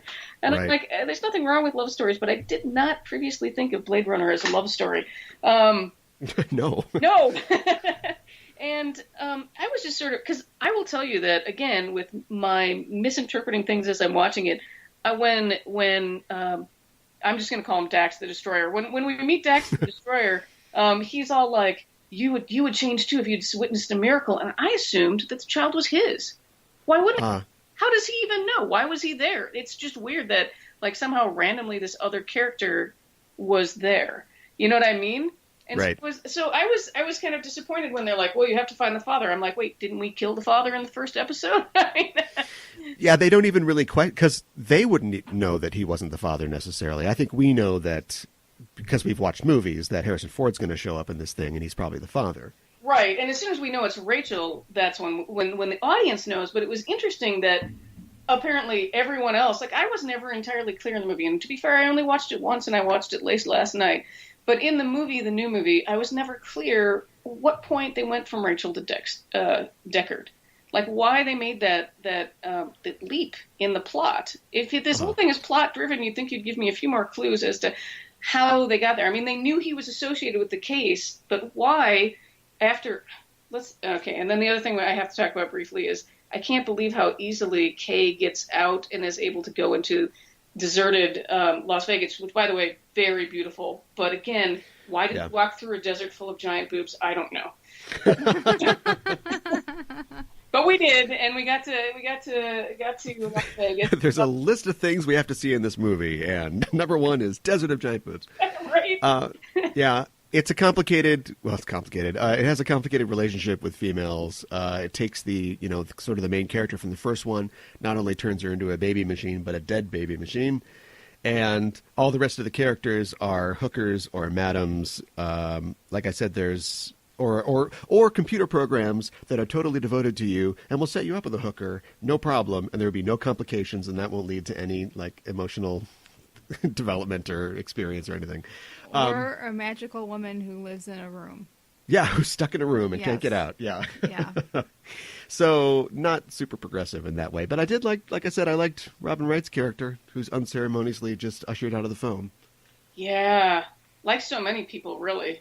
I really did like the portrayal. I think the actress did a good job of, the love of the like evil replicant. Mm-hmm. But as far as being a villain goes, you're not going to remember her like you remember Roy Batty. There's no way. Mm-mm. And she's very one note. This is something that the movies don't really have time to get into. And if there was, another book or something or like a TV series, they could. But they don't get into like how the replicants are really conditioned to do their jobs. Because I thought the idea in the first movie was that you've got replicants. If they're sex bots, they're probably programmed to be sexy. And if they're work bots, they're probably not programmed to be too sophisticated. And one of the reasons that they die in 4 years is, planned obsolescence, so you have to buy more, but also just being alive, they will start to develop their own thoughts and feelings, and that you don't want that in your slaves. But in this, it's like Love is just evil. She's just so evil. She's just totally evil. She only wants to work for Wallace. She's got a superiority complex, which is underlined and asterisked and starred when she's fighting Ryan Gosling at the end. And she beats him down, kisses him, and then literally goes, "I'm better." And I'm like, "No, I got it, movie. Like, you are playing the subtext. Like, I understood that." But she's totally evil. And then they add her, like, crying while she's doing stuff just because, remember the replicants cry at weird times? Yes. And it's like, well, haven't you... I thought that the idea was that only Rachel had fake memories, and possibly Deckard, because this is something you're trying out. And apparently it worked, because now in the future you've got replicant cops, and they've all got fake memories because they've learned that this is a good way to let replicants run for a while and be controlled well. But instead, it's just she's just real evil, and she's really wants to do her job, and she has no awakening. And yeah, I wasn't sad when she died. Yeah, no, me neither. You know, and that is, you're right. That's one thing that I feel like was explored a lot better in the original, probably because it had source material in, Dick's book. But there wasn't a lot of exploration into how. I mean, they tell us that the new replicants always obey, but it's pretty clear early on that that's not actually true. Right. And so there isn't a sense of that, like you talked about, the conditioning. Like, how are they certain they're going to obey? Well, they do. They seem to have this sort of new and improved Voight Comp test that they put Kay through. I liked that. I did like that. I mourned the loss of the old Voight Comp test, and I do think that as screenwriters, they probably weren't up to the challenge to coming up with something new. Instead, they just give them, "Oh, they got a thing on their eye," which is like, that was in The Sixth Day. That's a Schwarzenegger movie. But anyway, but I did like the weird sort of oppressive test that they give him, to see that he's baseline or whatever. Baseline, yeah. I thought that was fascinating. And I thought it was... I really noticed the words as they changed when he's off his baseline, because it goes from cell... There's just the repetition of the words cell, integrate, cell, to basically the words... Now, I'm not going to remember them exactly, but they're words like deviate... and individual, and you're like, whoa. I can tell how you can tell he's off base when he's starting to think of himself and use words like that. It was interesting. I mean, I wish I could remember the exact phrases, because they were very fascinating word choices, I thought, between the two. Yeah, within a cell interlaced together or something like that, Yeah. Yeah, that was a real sort of THX 11380 sort of thing, like a 70s sci-fi thing, but... The rest of the movie doesn't really live up to that, sadly. There was parts that, again, I think this is like a Hollywood screenwriter thing, or maybe a conceptualizing thing, but there were parts that I thought sounded really good on paper, but in practice just didn't deliver much. Like, somebody can write down, oh, they'll have a fight in like a future Las Vegas showroom that's got a holographic Elvis dancing around. But then you actually put that on screen, and sure, it looks pretty, but this is a fight that I have no investment in, because I know that Kay and Deckard aren't going to kill each other. They're just going to team up eventually. So instead, they just sort of have a slow fight in the dark for 10 minutes, and you're like, all right, can we keep going, movie? Come on, let's get to the next part. Yeah, that was where it was clear that the movie was in love with its own aesthetic a little too. Oh, yeah. And it wasn't. There was only one time that the holograms are used to any kind of fighting advantage. There's one moment when Deckard is distracted by, one of the things popping on, and Kay is able to make his attack, but that's only once. And you think if you're going to use it for even for plot, you would use it more for plot, and they don't really. And it is very pretty. It's a very memorable scene. Why? And what's weird to me is that it almost seems like Deckard goes and turns it on before the fight starts. Did you catch that moment? There's like a moment where a switch is flipped out in the hallway, a big one, and I was like, oh, he's turning on all the lights. No, it turns on he's turning on all the effects. What? Why? Right. Since well, broken. To get our set piece, yeah, and then also to get our little laugh at the end where he's like, I like this song. It's like, okay. Such a Harrison Ford line. You almost want to ad-lib that one too. Possibly. Well, I think. Do you have anything that you'd like to say as we sort of wrap up about the film? Anything that we missed? I don't think so. I think we've hit it on the head that it was a beautiful film with no heart or no soul. Oh, ironic! It had no soul.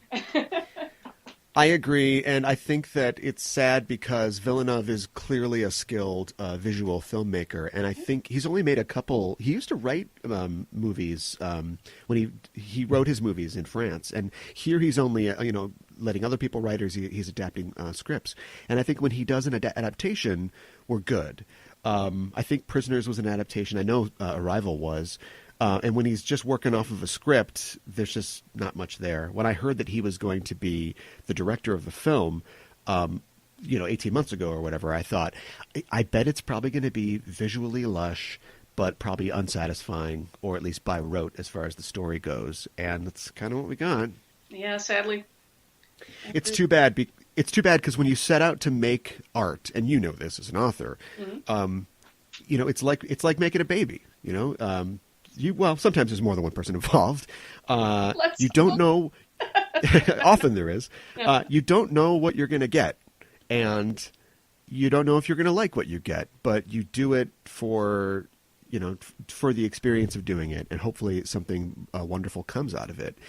And it's a lot different than when you set out to replicate something. Oh, I did it too.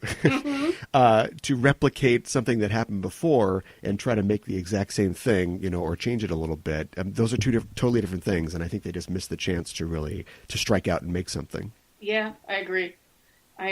In fact, in some ways, I would have preferred, instead of a sequel to, or a remake, or whatever you want to call this, to Blade Runner, I would have loved, if Soldier definitely was supposed to be part of the same universe, I would have paid money to see more in the same universe with completely different, different parts of the world, different types of replicants. Why can't we ever see them off-world? I should be super fascinated in seeing what replicants are doing off-world. Well, that's too bad. We'll just have to wait another 35 years, I guess, for the next one. Yeah, and by then it'll be set in, 20... I mean, I went back and I looked at when Blade Runner, the original, was supposed to be set in 2019. Guys, that's like a couple of years from now. I know. I can't wait to get my sex robot. Right? And it's going to have to start raining a lot more. And I need to have one of those cool bazaars where he walks through where they get all that cool street food. That's what I'm ready for. Yeah, me too. And I want my umbrella with the light up stem. Absolutely. I'm ready for it. And my see-through raincoat, which I will then wear almost nothing underneath. Right. Well, thanks for joining us, Lyda. Where can people find you online? Oh, well, I'm pretty easy to find online. I'm at just plain old www.lydamorehouse.com. I'm on the Twitters at Tate Halloway. I'm on the Facebooks. I'm pretty much everywhere on the interwebs, where all fine interwebs are found, I guess. Is there anything that you're working on now that's going to be coming out soon you can talk about? I wish. Alas, what I'm thinking about doing is possibly doing a Kickstarter for more Tate Halloway. My last book was meant to be part of a group of books, and alas, my publisher only wanted one. So I started a sequel. The last book was Precinct 13. Okay. And I'm looking forward to writing more in that universe, and but I'm probably going to have to kickstart it myself. So we'll see. Watch this space, as they used to say in the 90s. Speaking of the 90s. Bad tropes. Well, keep us updated on that, and we can guide people to it on the show. Awesome. Thank you. Okay. Well, thanks again for joining us. Thank you. Bye-bye.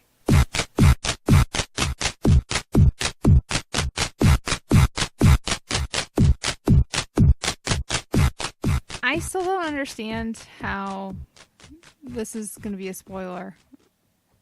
I don't understand how he knew that one girl was the girl.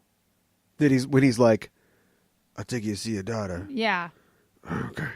And then he just goes there. Yeah. Okay, so I was kind of tuned in and out through a lot of it, mostly because I was writing angrily on my phone for my own review, and also just sort of being like, what? But wasn't it...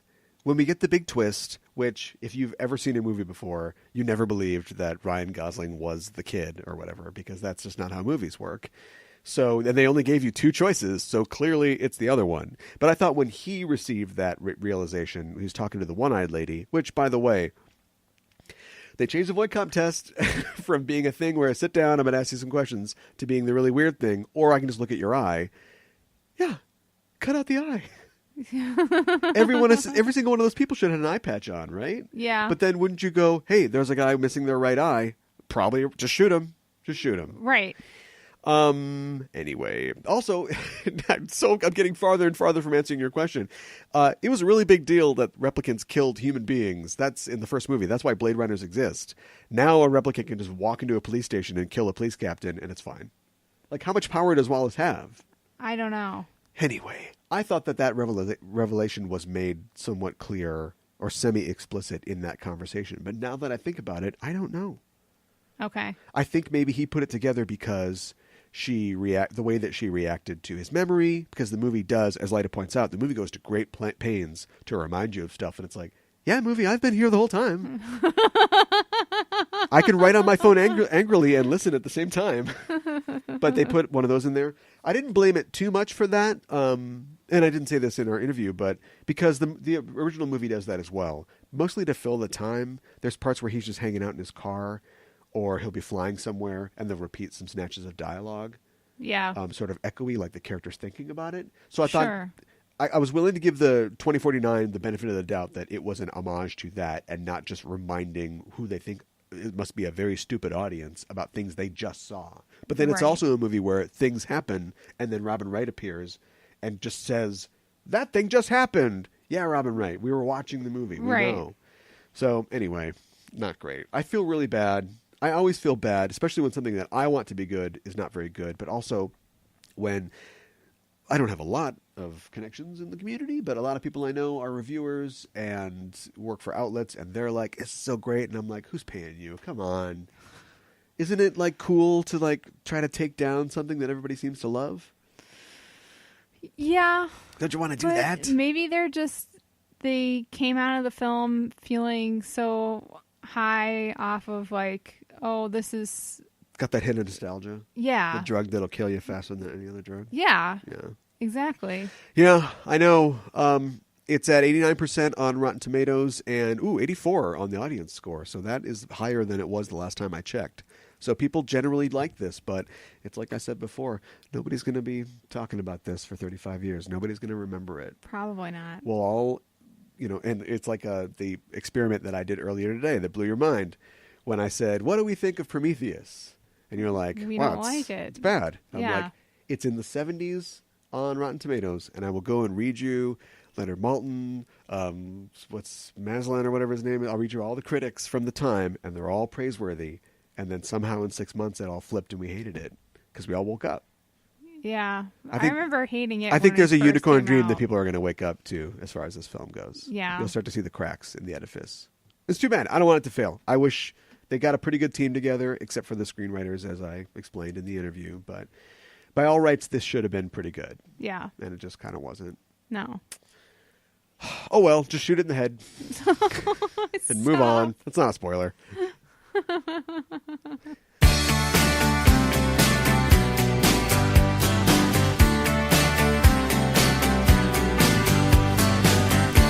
beat up and battered around, being sent up and I've been shut down. Is it okay to call it white manga?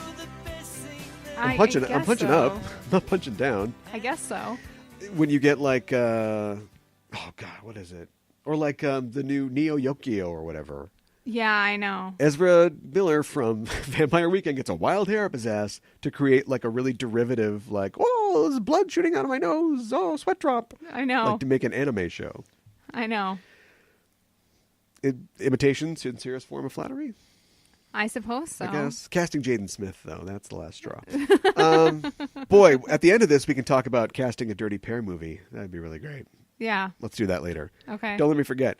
Let's talk The Dirty Pair. We read The Dirty Pair, Run from the Future, a 4-issue miniseries from the year 2000. It is white manga, like I said. Dark Horse, especially in the 2000s, was riding that manga train all the way to the station, reprinting things like Akira. They reprinted the entire comic run until it switched to books of Well, they did print Lone Wolf and Cub. They printed all of those. But what am I thinking of? Blade of the Immortal.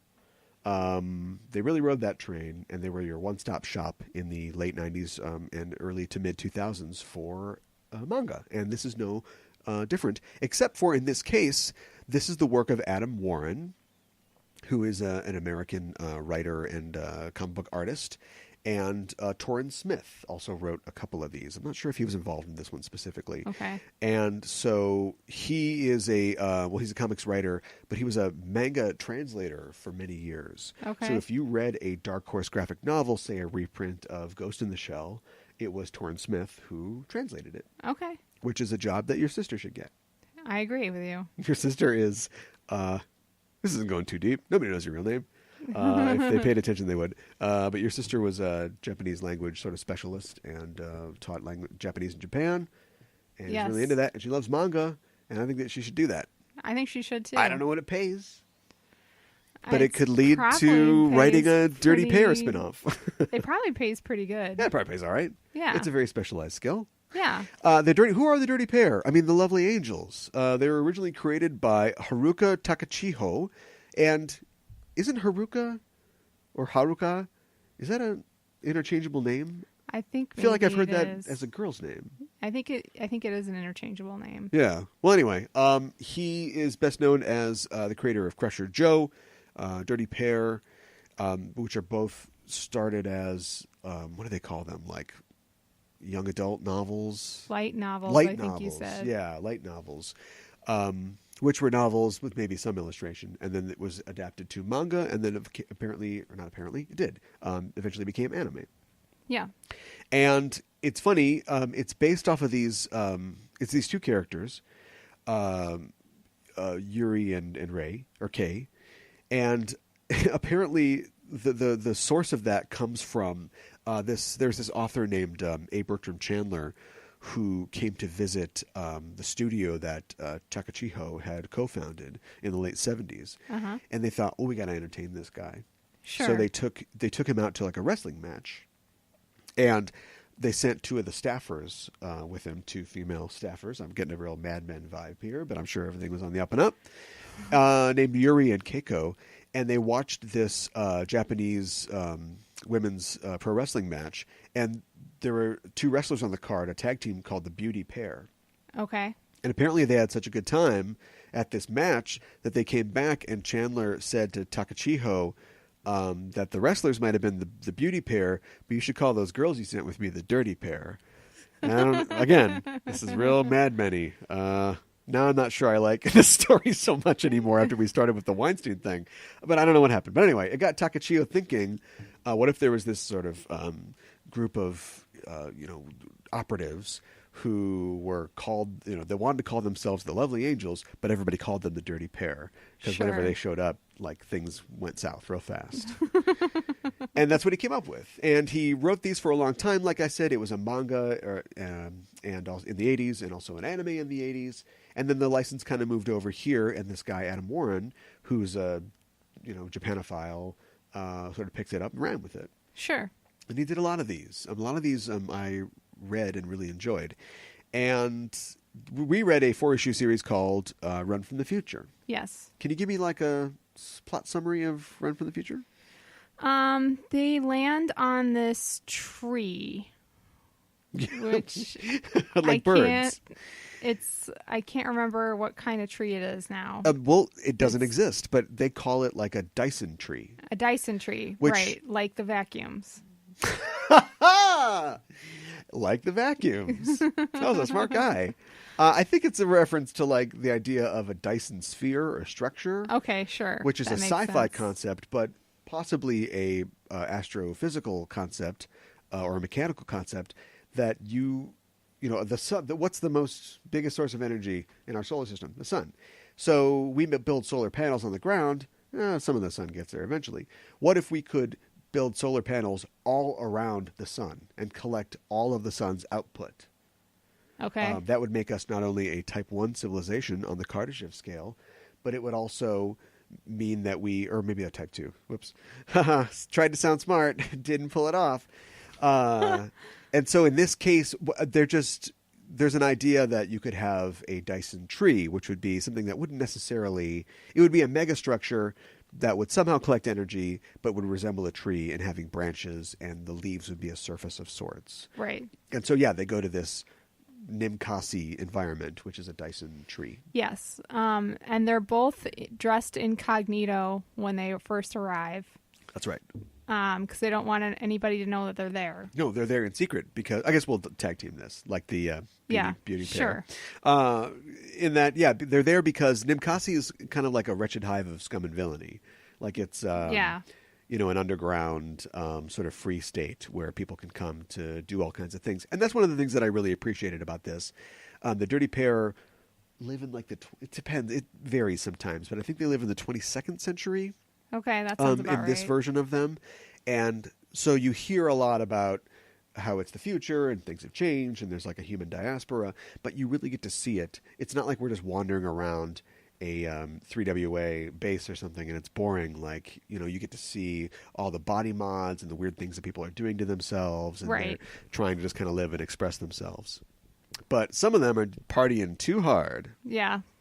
And so there are these perps that they're going to collect, and they've got a list of names, and they know who they're going to collect, and they start collecting them one by one. Yeah, they've made a deal with whoever runs Ninkasi that they get like 50 minutes, I think.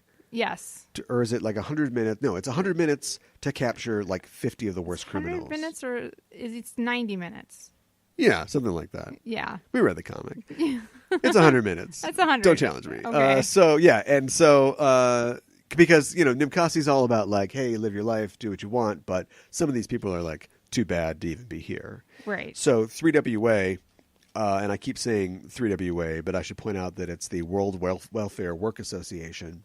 Say that 3 times fast. I'll say 3WA, which I'm sure is some kind of, it does seem like some kind of overreaching, it just sounds like some kind of overreaching like governmental organization. Yes. But there might also be some like social critique on the Japan side that I don't really understand. Okay. You know what I mean? Sure. Like, I don't know what the creators' sort of thoughts were about the Japanese government, which Japan has kind of a socialist government, right? Yeah. I mean that in just socialism. I'm not making any value judgments. So maybe he's making a comment on that. I don't know. The point is they send these trouble consultants who are like their special envoy agents to take care of stuff. Yeah. And so, they're here to capture 50 different criminals. Yes. And I suppose yeah, they do so. I guess that's kind of the end of our synopsis. Yeah. We don't have to go any farther than that to synopsisize. Yes. I think that was a Jane Fonda tape. Yes. What'd you think about this? I'm throwing because we have barely scratched the surface of this Dyson tree, and we're not going to go on for too long. So much like the world that they live in, which is chaotic and anything can get thrown at you, let's just do it. Let's just throw everything at me. Let's do it. Okay. I liked it. I thought it was fun. However, I did think it was kind of exploitative, the way that they're dressed. Well, okay, all right. You don't think they're owning it? Or it's cyber cake and eat it too type of situation? They're kind of owning it, but like Kay really flashes it around. She's an exhibitionist. She literally flashes people her underwear at one point. Okay, all right. Let's save that. We got to save that, and we got to save the casting thing for the end. But I will promise you we'll talk about that. Okay. I don't want to get bogged down in that right now. Okay. Though. But just like as far as the action, the setting, the characters.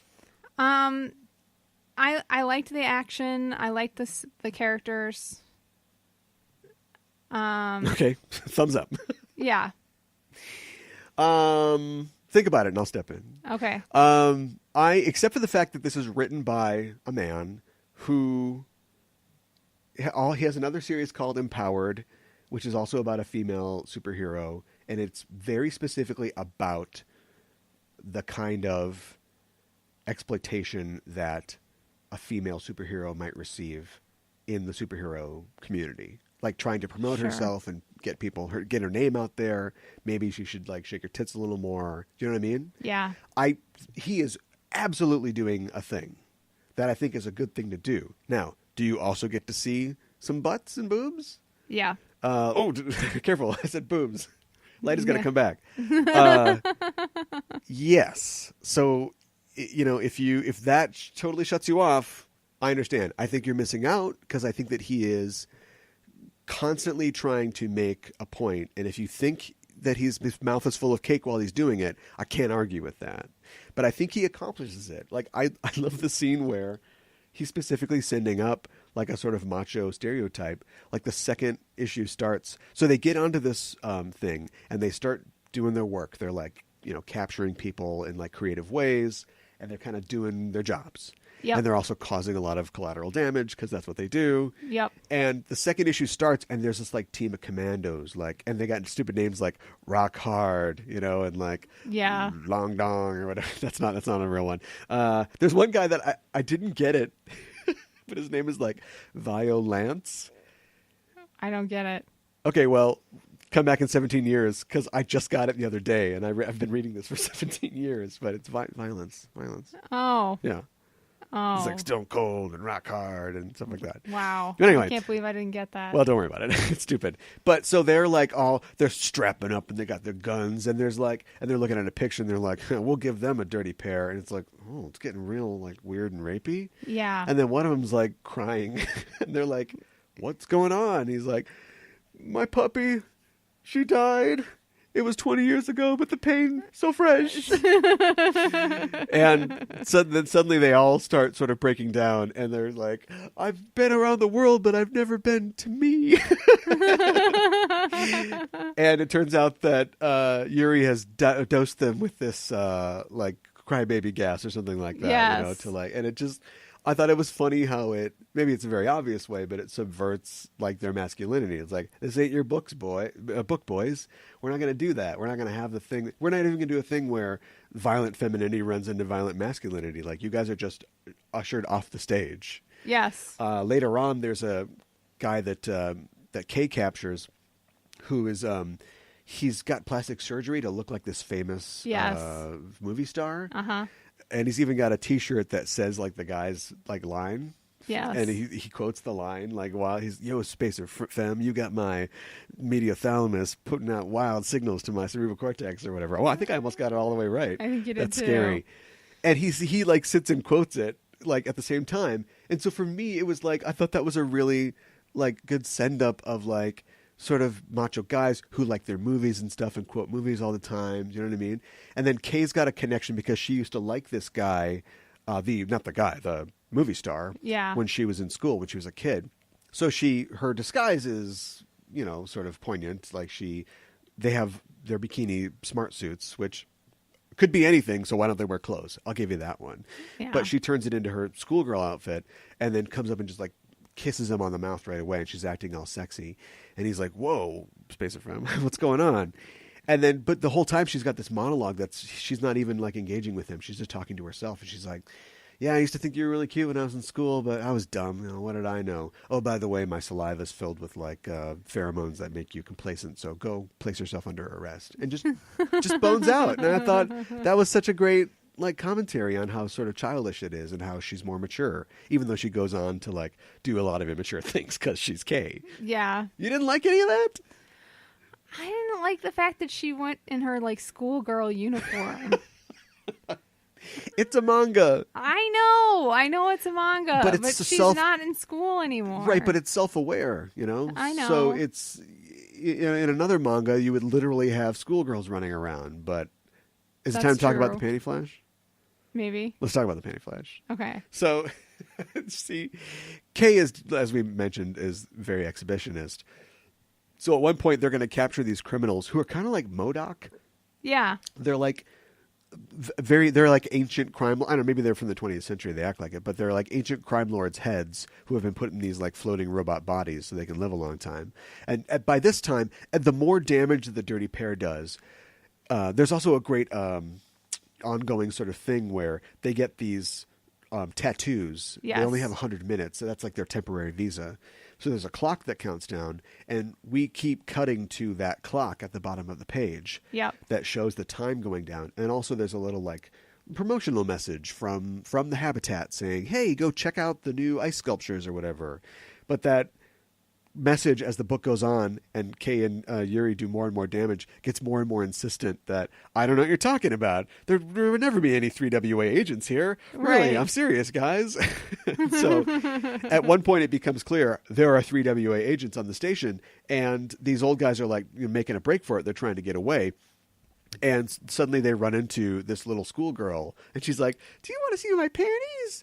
And of course they're like dirty old men, so they're like, "Whoa, should we stop and see their panties? All right, fine, let's do it. Let's see her panties." And then she shows them her panties, and she's programmed her smart suit to like, flash and cause like epilepsy in them or whatever, and so they're taken out. And then she even comments, she's like, "Yeah, Yuri didn't think the panty flash TM was very funny, but I don't know. I thought it was funny." He's like sending up the idea, the character, the trope of the old dirty old man. And I get it. Not into it. Okay. I'm just not into it. Okay. All right. What did you like about this? I liked that they could switch into each other's bodies. Yes. I thought that was cool. I don't remember them doing that in any other story, and I really like that too. And that's a lot of weight to take on as an artist and a writer as well. Yeah. Because now Yuri is going to be Kay and Kay is going to be Yuri, but yet even though Kay, thinks that she's the prettiest and, she thinks she's better than Yuri, and Yuri doesn't really respect Kay, they're still going to try to do their missions in disguise. Not that it matters who arrests these people, but Kay's like, all right, I better like rein it in a little bit because, I'm supposed to be Yuri. I'm all buttoned up. And Yuri's like, maybe I can let it out a little bit. I can, people would expect Kay to do it with panache. Yes. And so they're like a slave to that. They have to kind of follow that. And then the writing and art really keeps it on track, because when you see them have thoughts and talk to themselves in their minds, there's a thought balloon that goes out, but it's got the face of whose mind is in that body. Yes. So the body is acting, the face is acting, and then you've got the dialogue as well. And it sounds super complicated, and it's super easy to follow. It's very easy to follow. Yeah. And I love how Kay put on Yuri's smart suit while she was in her body. Yeah, they actually end up, that's how they get saved at the end. Yeah. Yeah. But how she puts on her smart suit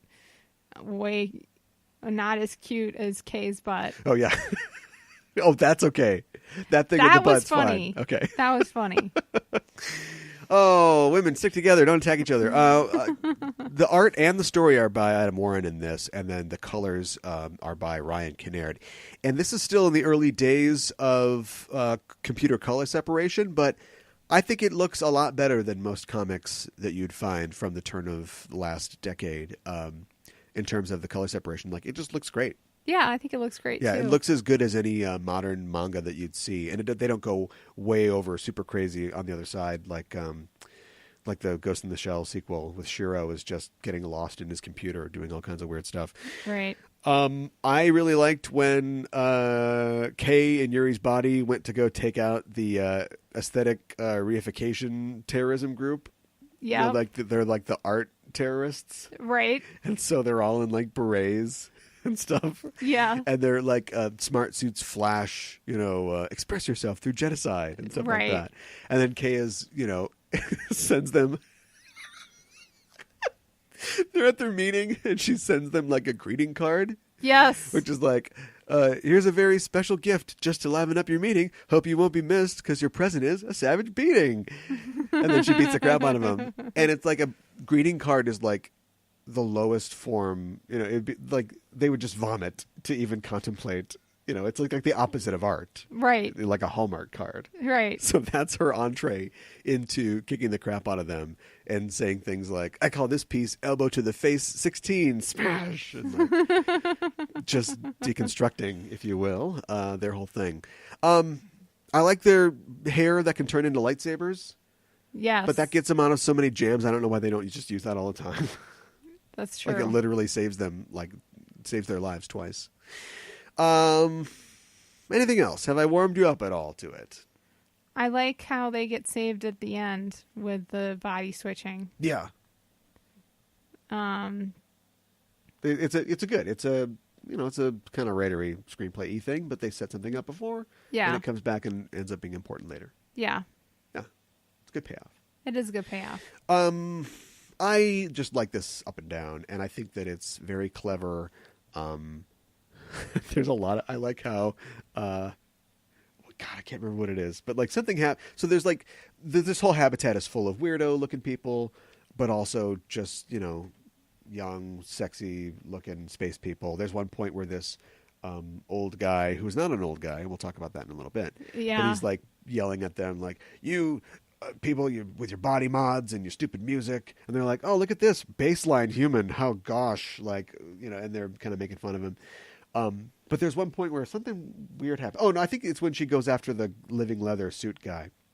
Oh, there's a guy yes. who's actually a little whip. Again, it's another false male bravado type thing. And she comes to arrest him, and he's like, I didn't do anything. She's like, no, I'm talking to your living leather smart suit. Yeah. And so she messes that up, and it looks weird. And you see there's these two kind of sexy looking, like teenage young hotties that are watching it the entire time.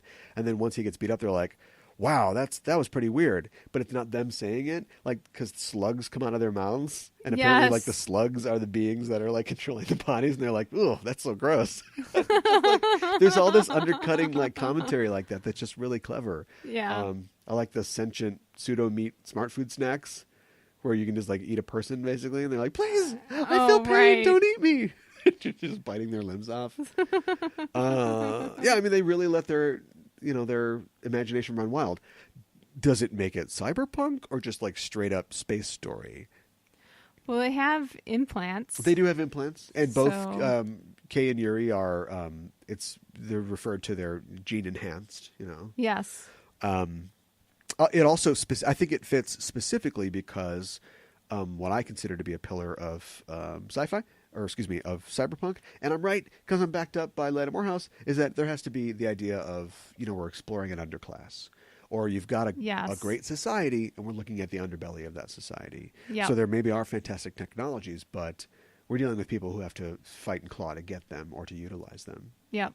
And that exists in this. So red check mark of cyberpunk. Yes. Data was yes. We hacked the nodes and got it. So would you recommend this? I would recommend this. I feel like that's a hard one recommendation. Yeah. But I'll take it. Yeah. I would absolutely recommend this. It is so much fun.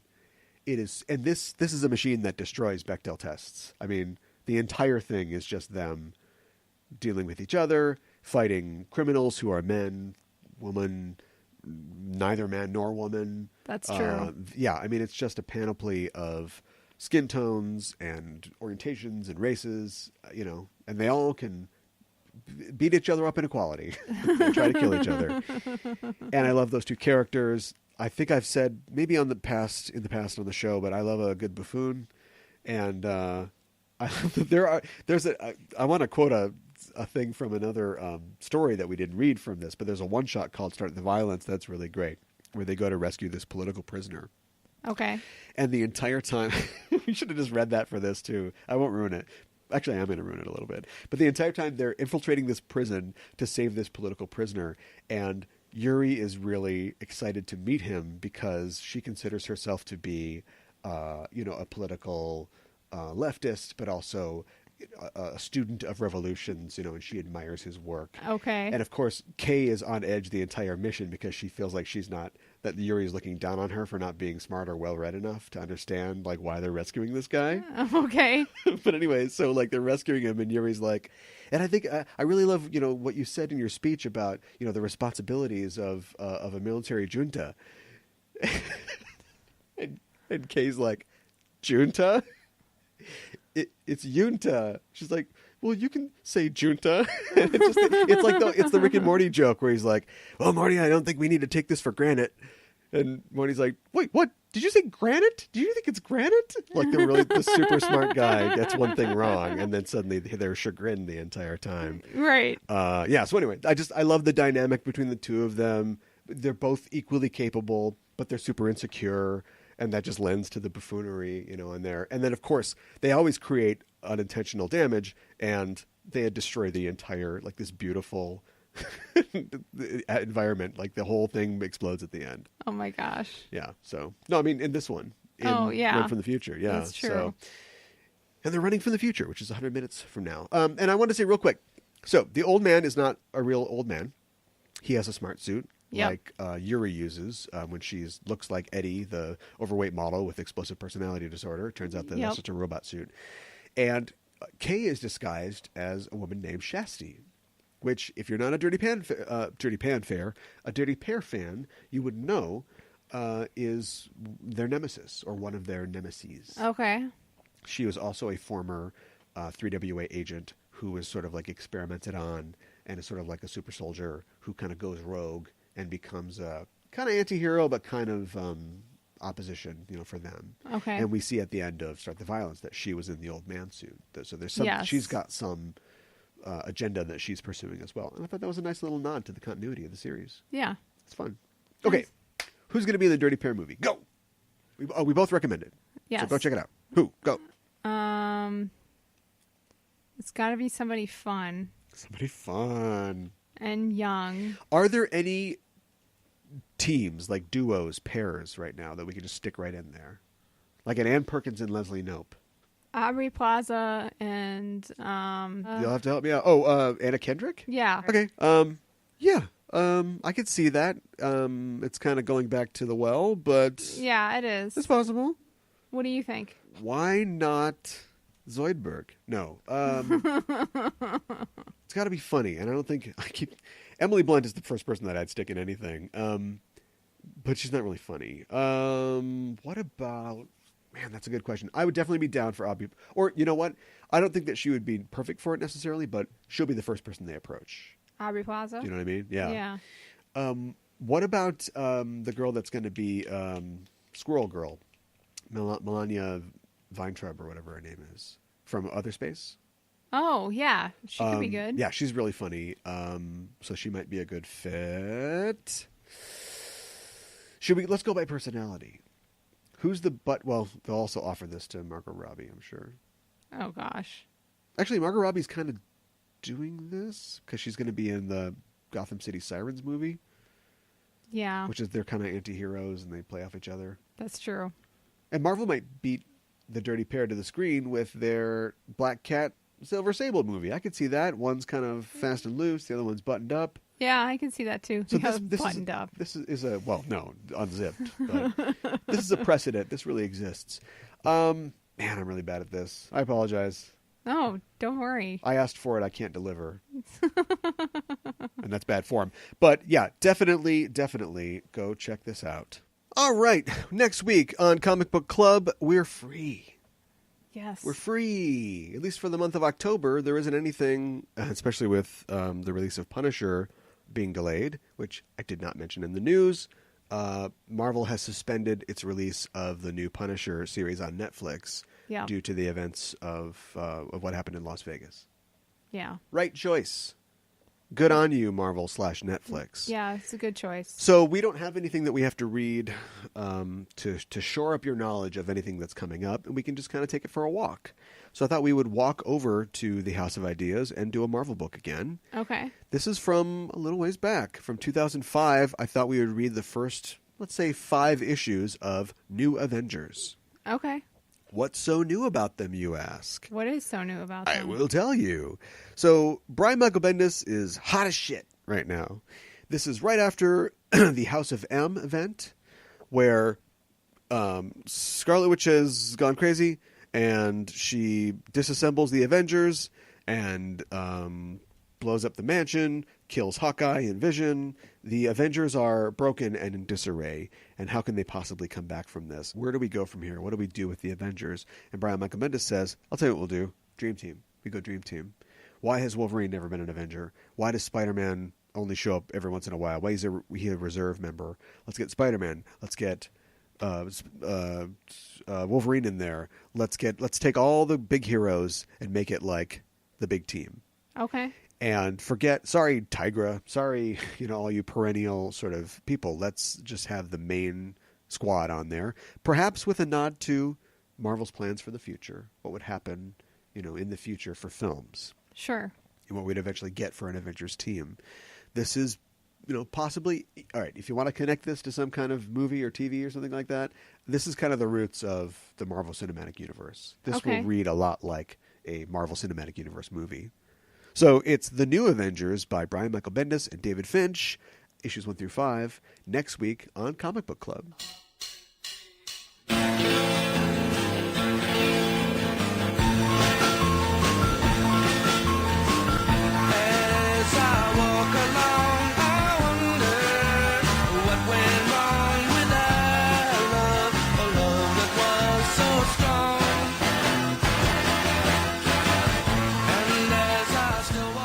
Well, that's our show for this week. Thanks for joining us. I wanted to say thanks to Lyda Morehouse for doing an interview with us. It was great talking to her. Definitely going to have her back on the show in another 35 years for Blade Runner 2089 or whatever.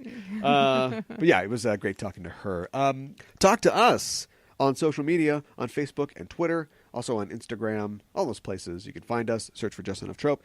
Also, you can find us on Apple Podcasts. If you search for Just Enough Trope on Apple Podcasts, you'll find our show page. Or also on the Stitchers or on the Google Play Podcasts. We are on all those places. If you go to those places, subscribe to the show. Whatever platform you use, when you subscribe, it's the best way to get the show. It comes right to you the second it's done and ready, which is usually at 3 a.m. On Monday morning. That's when it's ready. It'll come right to you, Night Owl, so you can listen to it. Also, when you're on those platforms, if you leave us a review, we would be eternally grateful. That's how we know that we're doing a good job or a bad job. We love hearing from the fans and hearing what you want to see from us, or hear from us, I suppose. And also, give us a rating when you're on those sites. It's so important. We're an old show now. Relatively, we're long in the tooth, but getting a good rating from you still helps us. It shows other people that we're doing a good job, that you like us, and we can move up in those ranks, and we can reach more people. So if you're on one of those sites or one of those platforms like Apple Podcasts, if you would give us 5, I think it's got to be boobs, right? Yeah. Just give us 5 boobs. Just 5. Yep. I don't know what happened to the 6th one. It was a procedure, but everything's fine now. Or maybe just give us 5 stars. Or whatever the rating system happens to be. We'd really appreciate it. I think that's it for us. That's enough show. That's plenty of show. So we will move on for the night. Remember, we're reading New Avengers 1 through 5 for next week on Comic Book Club. So read those if you want to follow along with us. And we're going to sign off. I'm your host, Caliban. I'm your co-host, Mikan Hana. Keep the geek fires burning.